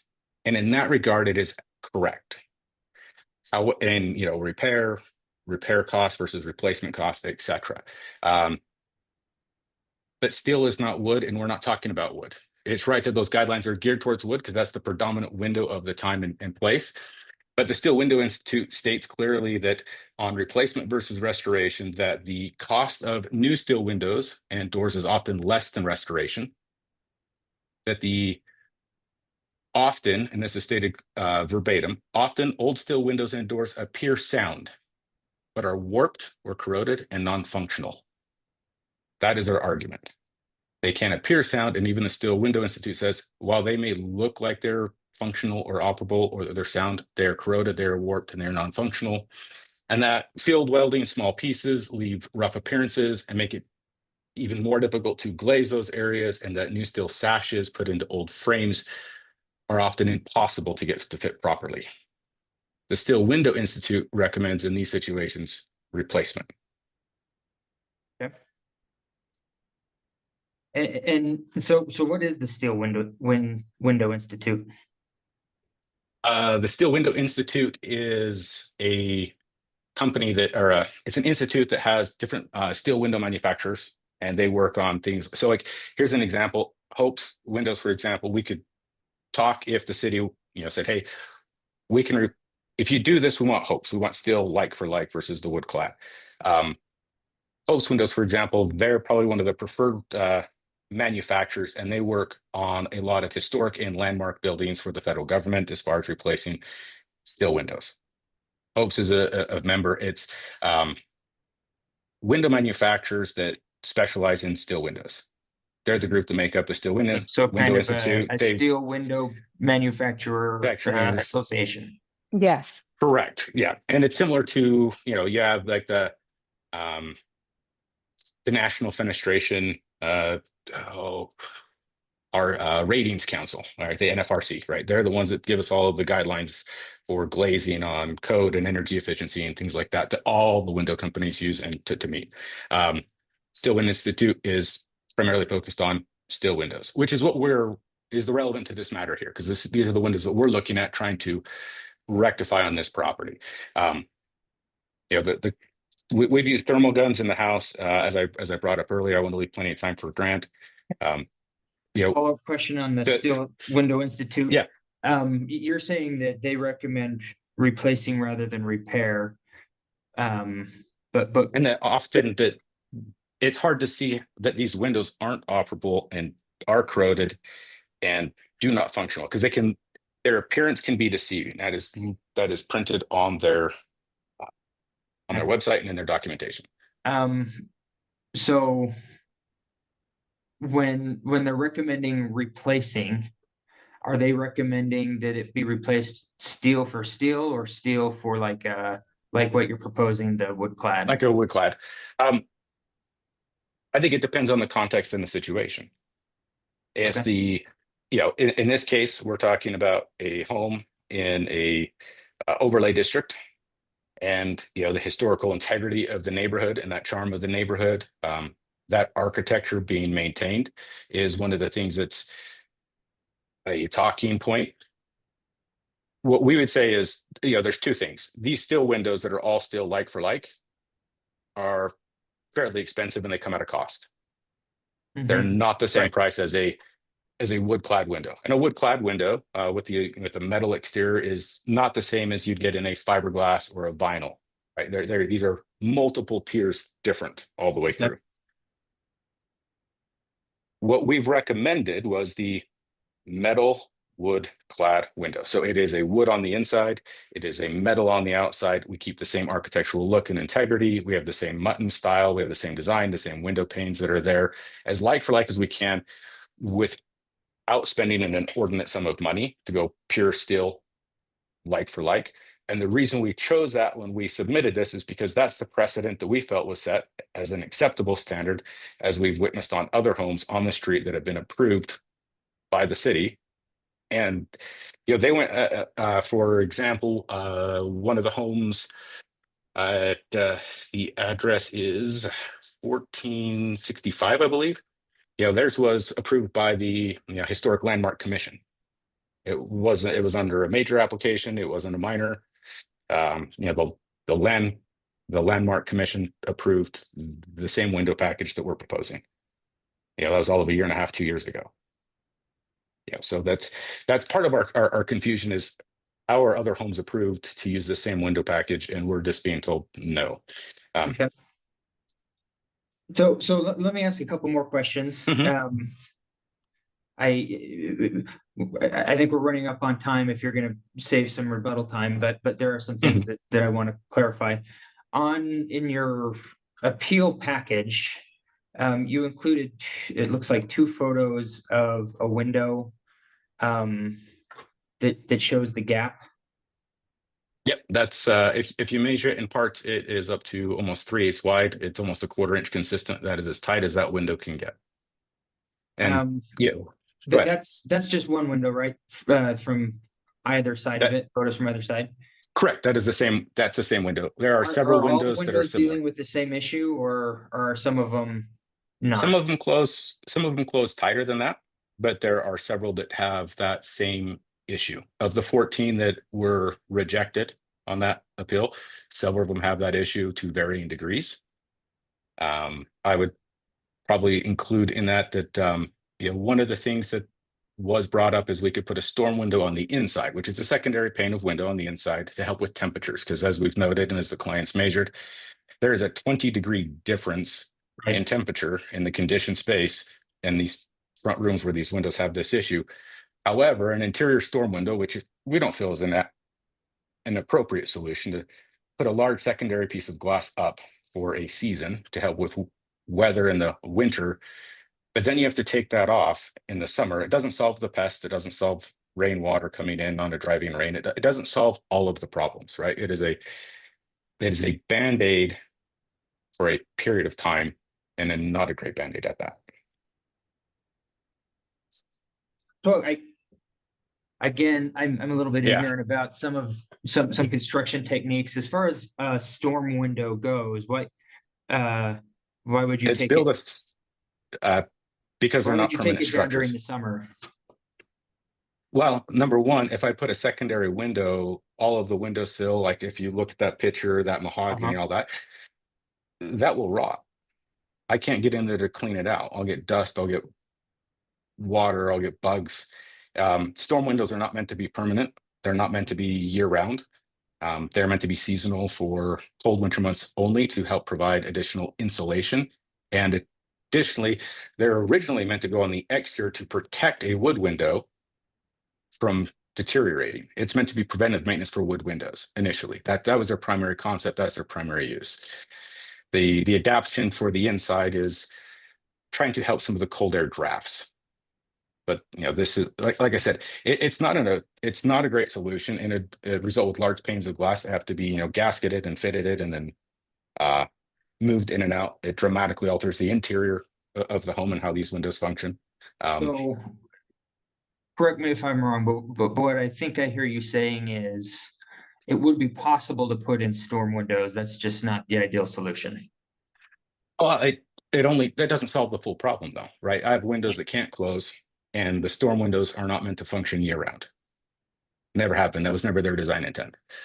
And even then, if you get driving rains or snows in there, now you still have to pull it out to clean all that out, or you're going to get warpage and rot and deal with other issues outside of that. So these aren't even really a great candidate for the storm window solution. And I'd probably add that a storm window is, if it is repair first before replace, I wouldn't define a storm window as a repair. I'd say that's a supplementary and augmentation of an existing window. That's not a repair to the existing window. That's augmenting and supplementing. And really, I see this case as a dispute between you and the city about whether repair is possible or right, whether it should be repair or replace. And so the other question I have for you relates to what the city wrote in theirs, which is, what about weather stripping? Does that You solve can't the apply problem? weather stripping. No, Why is that? no, there's And again, you got to educate me because I just don't know. well, number one, the sashes are warped, so they're not even going to fit tight together, even if it was metal to metal, right? There's bows and warps, and then the construction of those was never meant to allow for a weather stripping. So if I put weather stripping on, say, these three sides, but the hinge side, I would not close the windows even further, because now I've put here's an example. Let me take my pen and see if this works on the screen. On Tell me the if this points makes where it's closer, you put close enough. something even more there. It's going to become more restrictive, and now I can't close. So if anything, I'm going to widen the gap because of what's on the hinge side. Okay. Let me see what other. Yeah, most doors, windows that have a weather stripping, that is actually part of the design of the window frame to accept the window stripping. And these old steel windows don't have that as part of their design. So there's no way to add something to it without actually further complicating the operation of a window. Anything else you want me to know?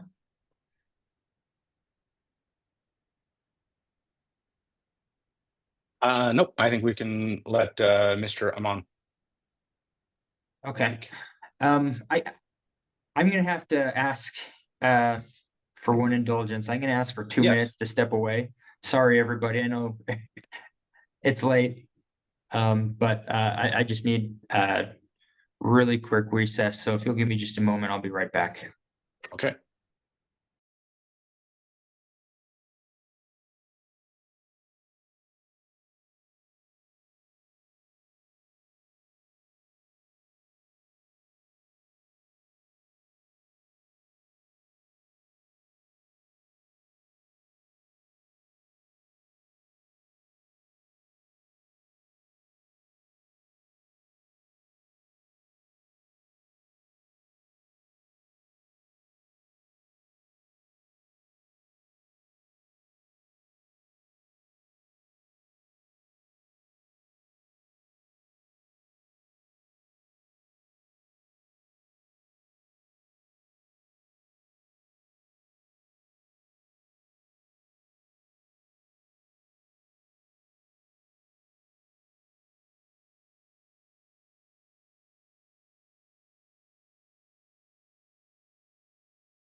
I am Ben.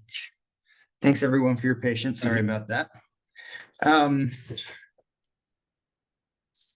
Let's turn time over to the city then. Mr. Amon, What would you like me to know? You got it. Mr. Amen is fine. Thank you so much. And I do Is that how you appreciate. say it? Did I say it wrong again? No, you got it. Okay.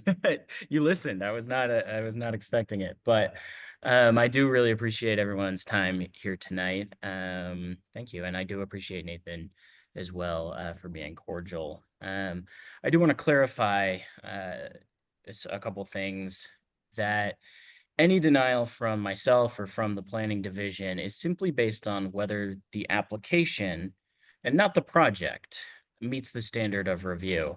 The project is pretty big here, right? We've got a bunch of windows. Some of them have issues. We're not talking about the project. We're talking about the application that you saw. Because the application is a strict replacement wholesale, the application is impossible to approve. Your decision today, Officer McKnight, is to decide if the application requests a strict replacement. And I think you've heard abundant evidence that, yes, that is the request tonight. If you decide that the application requests strict replacement wholesale, the applicant can continue to work on the 11 approved windows that we approved that were formerly a part of this project and this application. And we can go back and address those 14 other additional windows. I did want to point out, I loved your question earlier. You asked, do all of the windows have the same issue? And that's the question, right? That's sort of the difference between the application and the project, because the application doesn't include information about every single window. And granted, 25 windows, that's a lot of windows. It would be very lengthy. It would be very difficult to go into depth with every one of those, which is why we have issued approval on 11 of those windows.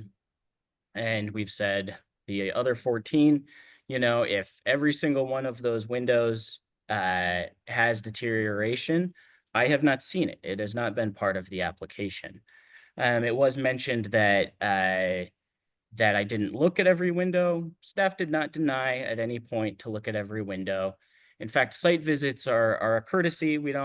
It's not legally required that we make a site visit, but we do. And during that, as is today, the onus is on the applicant to demonstrate inoperability or deterioration on the property. During my site visit, I did witness deterioration. I did not witness inoperability.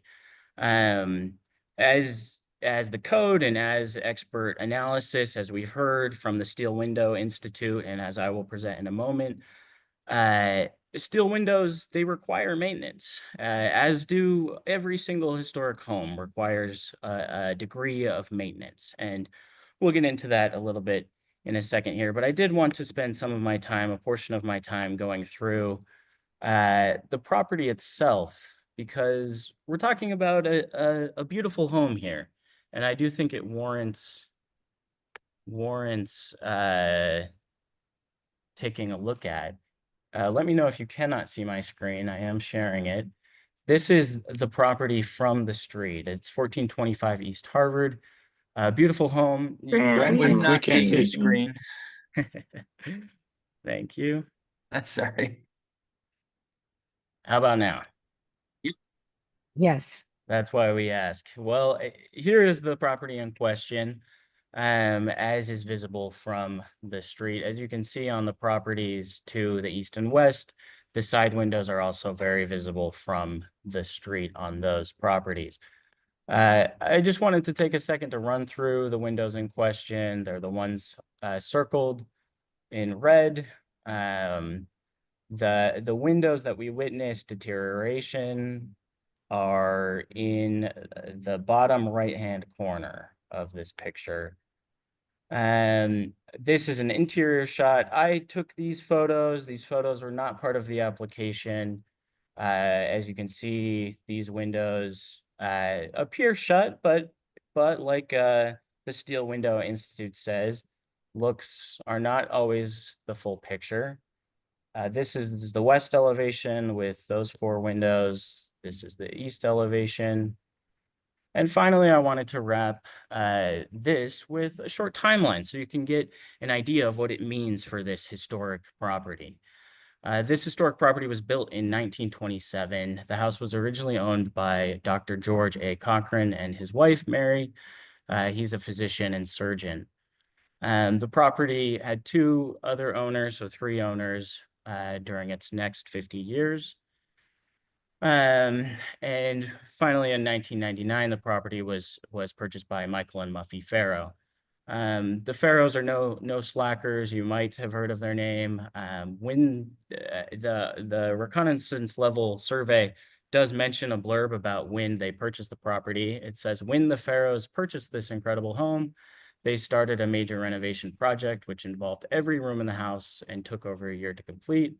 The architect used for this renovation was Max Smith, founder of MJSA Architects. This renovation purposefully did not include windows. Max Smith and his firm, MJSA, was responsible for renovations such as the Utah State Capitol, the Utah Governor's Mansion, and Provo City Library, to name a very small number of his many, many accomplishments. Max Smith is no slacker. Michael Farrow is no slacker as well. They did a good job of keeping stewardship of this property under their quarter of a century that they owned it. I was able to speak with not Max Smith. Max Smith has since retired. He's getting pretty old. But I did speak with a principal at MJSA regarding the property who has been there since 1985, and he worked on this property. I asked him if windows were a part of that restoration project, and he said no. It was not necessary. They try and preserve those windows as they are character defining to the house. Also, he did mention, steel windows do require maintenance. That is just a reality. That is a fact of it. They do require maintenance. They require weatherization. And during the 100-year now, 98 years that this house has been around, we've had a number of winters, and weatherization was probably utilized during those years. It would be safe to assume, after the expert opinion of MJSA, to state that steel windows, yes, do require maintenance, but that maintenance does not necessitate. Please. When you say weatherization, what are you referring to?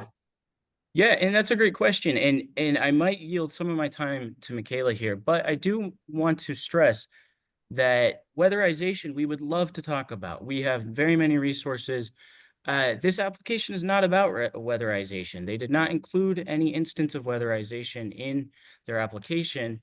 And today we kind of have to be focused on just what their application says. And again, because their application just says strict replacement wholesale, that's sort of the issue. But please, Michaela is much more obviously an expert in this than I am. No, it is. Maybe let me kind of explain some of my thought process. Sure.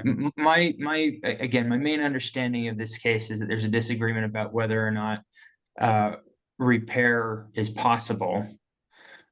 Because my understanding is, under the guidelines, that if it's not possible, then replacement could be appropriate. And Sure. so I guess I'm looking for information regarding the possibility of repair. And Because if it is a possibility, then I think it appears to me that the guidelines probably indicate that that's what needs to happen. And if I may, Mr. McKnight, Yes, please. this is a wholesale project. In our local historic districts, the front facade of the building, those character defining features, those older windows, or any other feature on a historic building, we want to retain at the city. That's our policy, and we are definitely more strict on front facing windows, as is the state. And if that helps explain why staff has more flexibility at the back for replacement windows. Yeah. We are quite strict on the front. And the burden is on the applicant. Windows are certainly our policy is repair before replace. They are character defining. Steel windows, yes, we know that they have issues, but the burden is on the applicant to provide staff that level of information that repair is not possible. I know that the applicant did cite a Steel Window Institute, an organization for steel window fabricators or that industry. I'm not entirely sure that that is an expert. Maybe we need to rebut that as expert facts. However, the National Park Service does have guidance as to how to run through the framework and evaluate historic or historic steel windows. We have not received that from the applicant. And the city is, like I said, rather strict on losing character defining features such as these windows. If that is informative. Thank you. Helpful. Thank you. And Mr. Marsala, I Yes. perceive you want to say something. If you'll just make a note, and we'll address it when we get back to your turn. Mr. Raymond, if you want to continue then. Yes, I would like to. After I interrupted you. No, no worries at all. Please feel free to interrupt at any time. I do want to clarify here again. Yes, the question might revolve around repair being possible or not. But again, I would go back to your question earlier, repair on which windows? And that would lead us to the application. Until we have a understanding of which windows are deteriorated in which way, the application is incomplete. And therefore, this question today is solely about the application. The application, because it is not complete and because it requires wholesale replacement, when the codes are very clear about repair over replacement, and even the code mentions everything, weatherization, weather stripping, interior, exterior storm windows, everything that was mentioned today are the preference and in fact the mandate of the code up to this point. So I just kind of wanted to finish off my timeline here. The property was purchased in June 2022 by the current owners. Now, I did want to highlight the standards of review, which again, the denial from the planning division is based on this, that the project substantially complies with all of the following standards. Standard 6, deteriorated architectural features shall be repaired rather than replaced wherever feasible. Again, because this application just has a wholesale replacement, it does not and cannot comply with number 6. That's not to say that this project is not worthwhile. We are absolutely more than happy to go on site visits to the property to discuss weatherization, to discuss different techniques that we would approve, and those would meet this standard of review by going on a more case-by-case basis and by focusing more on that repair, and that repair localized, that repair focused on windows that require it. I just want to reiterate. Interrupt you again? Sorry. Please. Because I'm curious about what the city's position is on this. We've got these 14 windows that are visible from the street, and I suppose that there's a likelihood or possibility anyway that some of them are repairable and some may need to be replaced. And I'm curious if it's the city's position that if some of them have to be replaced, should they all be replaced so that they're consistent, or should they all? And again, maybe I'm guessing your answer is going to be, well, that's not the application. Exactly. But, I guess I am curious as to what the city's position would be. Were some of them needing replaced and some of them only repairs, whether they should all be replaced or. Certainly. And I'm glad, sorry, I'm kind of beating a dead horse here, but exactly, because that application is not in front of us, I would love to see that application. We would love to review it. And I don't know, I would be curious what that would be. We do have Michaela here, but because the application was not that, we can't define it. But go ahead, Michaela, That's please. right. We don't have the evidence that these windows are beyond repair, Mr. McKnight. If we do get that evidence in another application, or we do get that evidence, we will certainly take a look at it from the applicant. And if you cannot repair, the next would be to replace, and to replace in kind with the same material or a material that looks like steel, but with the same sort of dimension and reveal as the original steel windows, or Mhm. as similar as possible. And that happens all over the city Well, when we find a case where they are deteriorated beyond repair. and can I go back to something that you said before? One of the notes that I wrote myself is I wanted to ask the city, what would someone have to show in order for you to agree that replacement is necessary? You mentioned something about national park standards. Is Um, is that our, what you're our, looking for? Or? our code does not require that.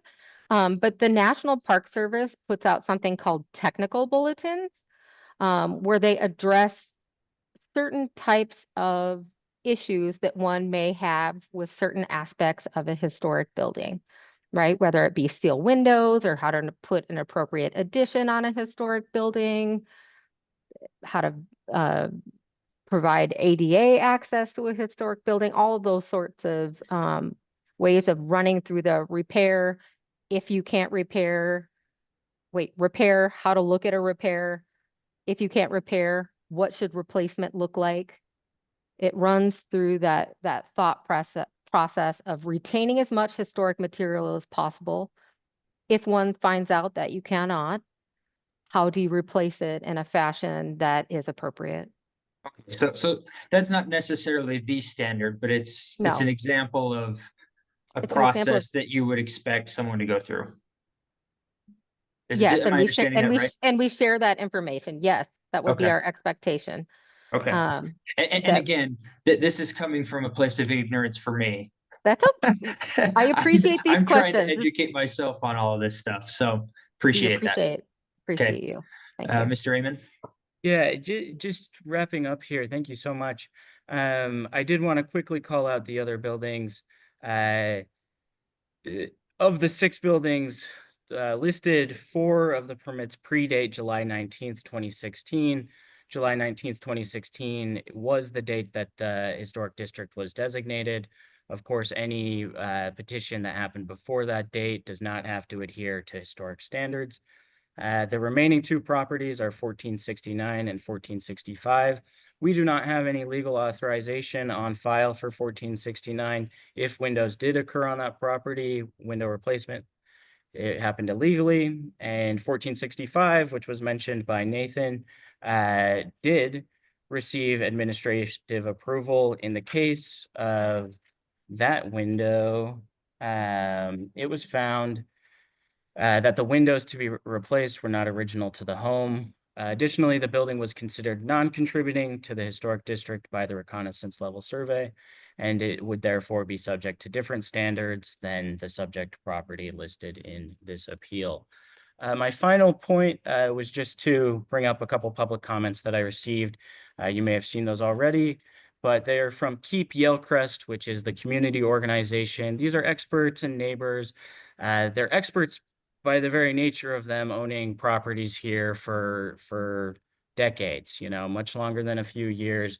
These are people who are familiar with maintenance of windows on these historic homes, maintenance in this climate. Obviously, this climate sort of demands that maintenance on certainly steel windows, as it has for the past 100 years that the property's been around.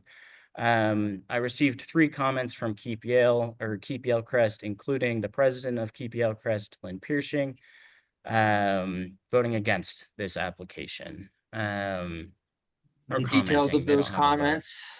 Yes, I can read them if you'd like. It's the last page of the staff report, and they're also included in the Dropbox.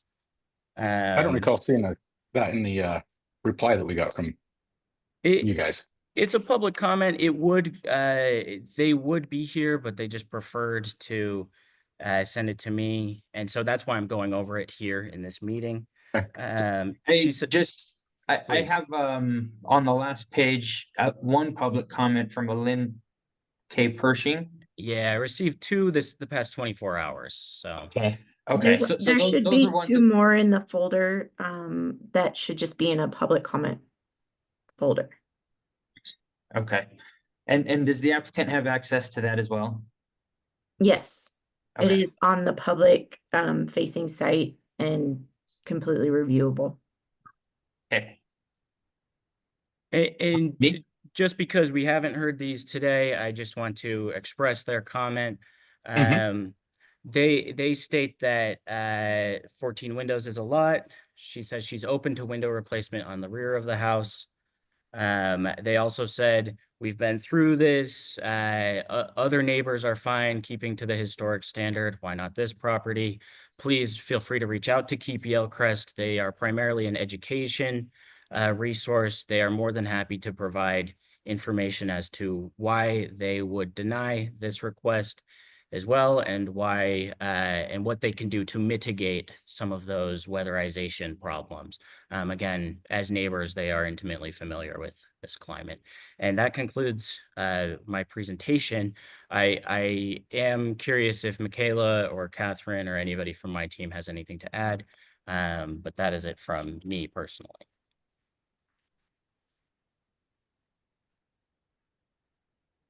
She is like, Yeah. Michaela, we can't hear you.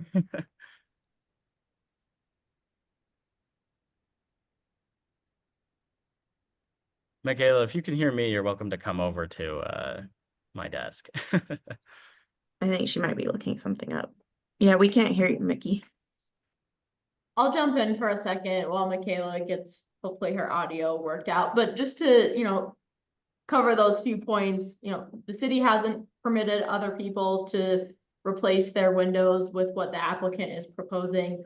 All of the properties cited by that this applicant, either occurred prior to the local historic district being created. We have no approval in our records, or the approval was, it wasn't related to a contributing building and the windows were not original. This applicant isn't proposing, we can kind of go through the decision tree of, what should happen in this case. One, prove to us that they need to be replaced. I think we have evidence of a problem with one window. And yes, we've heard some testimony tonight about, this method being inadequate or that method being inadequate. I think it, requires a consideration of the guidelines and thinking about, well, what does, operability mean? What does deterioration mean? And this is a historic home. We shouldn't expect the windows to function like a new window. They are going to be old windows. Old houses are drafty. They don't function perfectly. And we're probably going to have to make functionality compromises. I'm not saying like we should allow, 1/4-inch gap all over our windows. That's not what the city's position is, but that, maybe there is going to be some compromise on the opening and closability of the windows, because retaining the original material is more important for this house, designed by the people it was in this historic district, that we're going to prioritize that, like the city has done in the creation of its land use regulations and the design guidelines in effect. So, one, do we even have evidence that it is deteriorated and can't be replaced? I don't think we have that evidence from this applicant. I think we have it maybe on one window, but definitely not 14. And then, even if replacement was necessary, kind of that next point on the decision tree is we replace like for like, but that's not what this applicant is proposing. They're proposing a different window package, because, and they even stated during this hearing that, some windows may be repairable, but we want the cohesiveness of replacing all of them. That's not an appropriate basis for replacement under our standards. So with that, I'll just wanted to make those few points. Thank you. Okay. We can hear you, Michaela, if you had anything to add. Sorry about that. I missed a little. If you have any questions, I don't have anything to. I don't think I have any further questions of the city. I think I understand their position. I'd like to hear from Mr. Marsala again, regarding any issues he would like to discuss that were brought up by the city. Okay. And just so you know, we're at about 10 minutes. Yep, I know we're running late and everyone's been here late. So I do appreciate your guys' time. Real quick on the I'll just start kind of backwards and from the most recent with Ms. Pasker's decision tree. Yes, it goes to Mr. McKnight's initial comment, which may or may not be part of this application. I believe it is. That's why it's a wholesale application. If several of the windows are non-functioning and cannot be repaired, according to 21A.34.020.G2, which was point number 2, historic character and property shall be retained and preserved. Materials, alterations, features should have that characterize a property. You don't want to change those. We agree. If I change 4 of the windows or 3 of the windows on the primary elevation, now we have a discrepancy and a big mismatch. Keeping the cohesiveness and architectural integrity by having everything look and feel the same. It's part of that wholesale approach. I would also say I need to have a better understanding from the city than what defines inoperable, what defines evidence. We did supply a letter originally from Epic, a third-party window supplier that does repairs, windows, etc. And they stated that I can't get parts for these windows, that they can't really be repaired, and they recommended replacement. But that obviously, I can have a third-party window expert come in and tell me that, and it's not enough. So I would love to better understand what the standard is, because we demonstrated physically in person as well as in the photos with the city that there are windows that fail to close, but that is not defined as an inoperable window or a window that doesn't function properly. So what is the city's definition of a window that functions properly? I mean, is a 1/4-inch gap actually something that the city is going to allow that lets bugs in 24/7, 365? I don't think that's an appropriate expectation, first and foremost. I mean, I can go through and redo the application if that helps this committee to state, each window with a specific label and its specific issues. If you'd like an additional third party to come in and validate that and, provide theirs of what their assessment is, happy to do that. I would say, as far as Grant, thank you for sharing the history. It's fascinating, but it's also incorrect. MJSA did replace windows. I can call Ken, who you spoke to, because I've done projects with Ken on a historic nature. I've worked with MJSA on historic projects when Max was still there.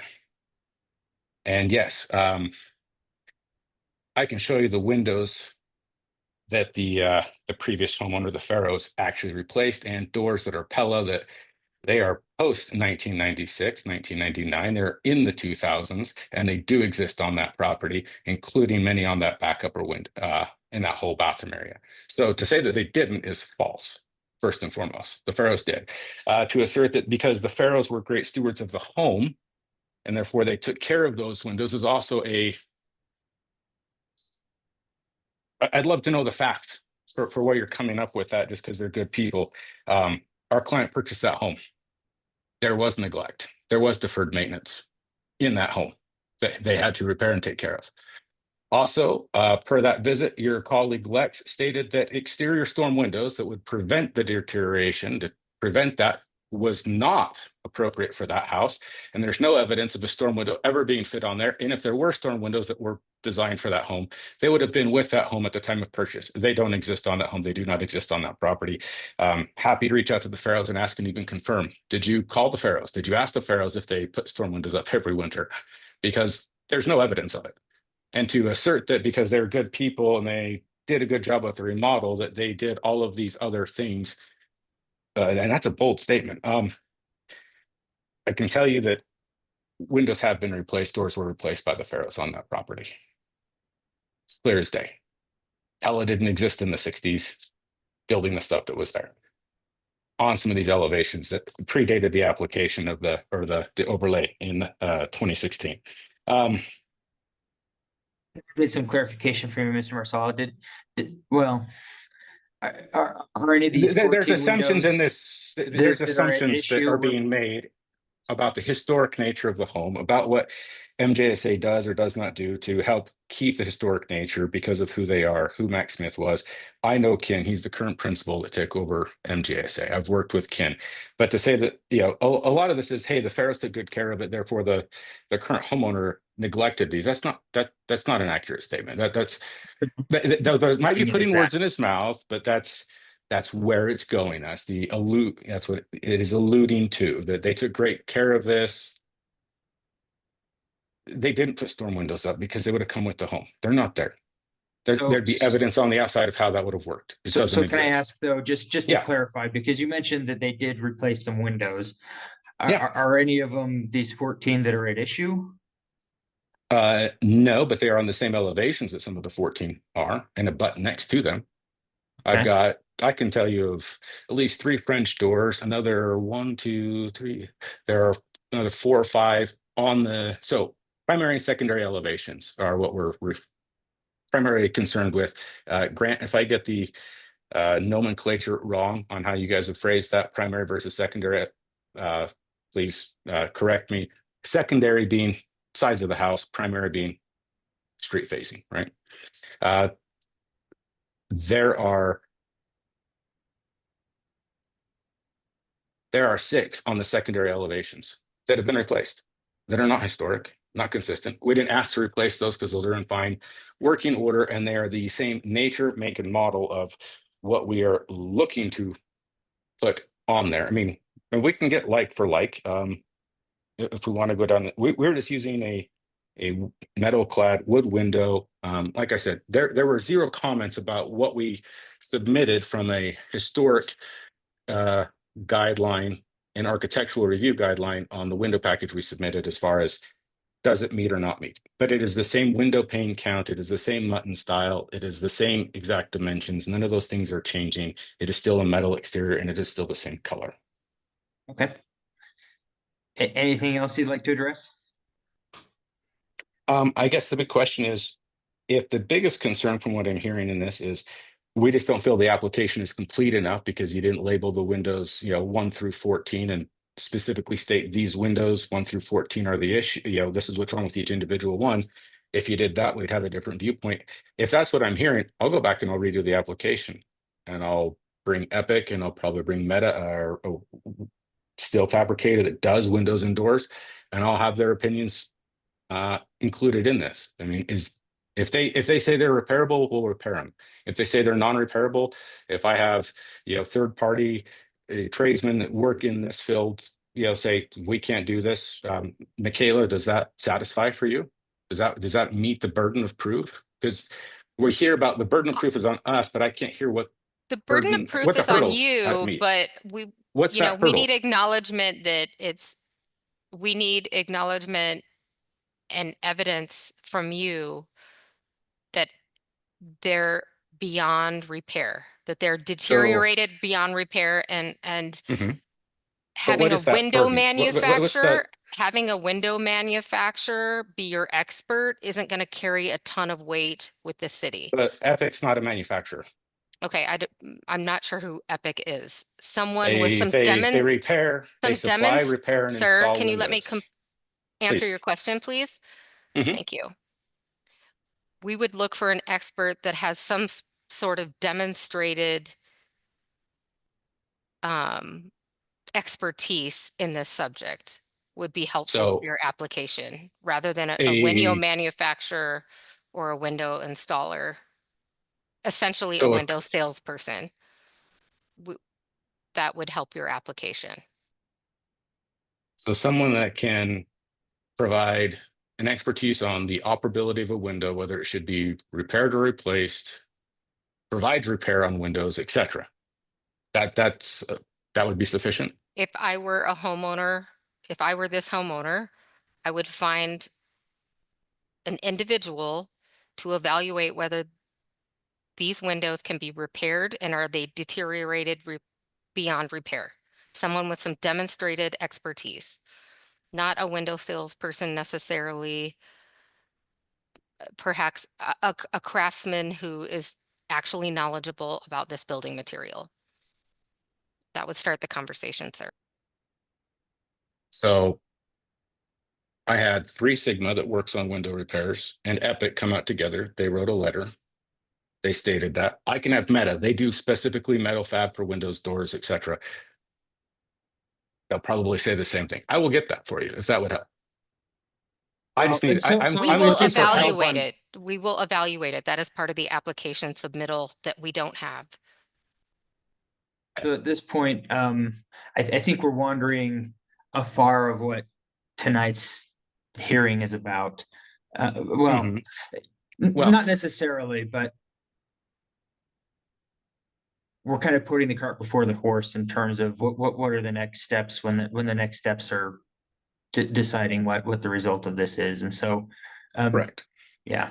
So, if it's all right, I'm just going to cut everybody off there. And if that discussion needs to happen in the future, it can happen. But for now, we'll go with what's been presented. Is there anything else you'd like to present, Mr. Marsala? Nope. We've been here long enough. Okay. Well, thank you. We need to open the public hearing again with this one. Thank you. One day I'll remember that. This is a public hearing, and so we'll open up the public hearing portion of this. And so if anybody's here and would like to make a public comment on this application, will you please raise your hand digitally?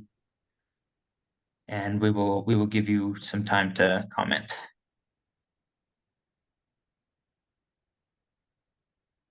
No hands raised. And with public comment, and then I will we'll wrap it up. And I will take this under advisement. I'll issue a decision on this as well, and notify the parties. And then once that decision is out, the parties can determine what they want to do going forward. But thank you, everybody. It's been a long night, but I appreciate everybody's input and helping educate me on the issues. Thank you. Thank you for your time. Okay. Have a good night, everyone.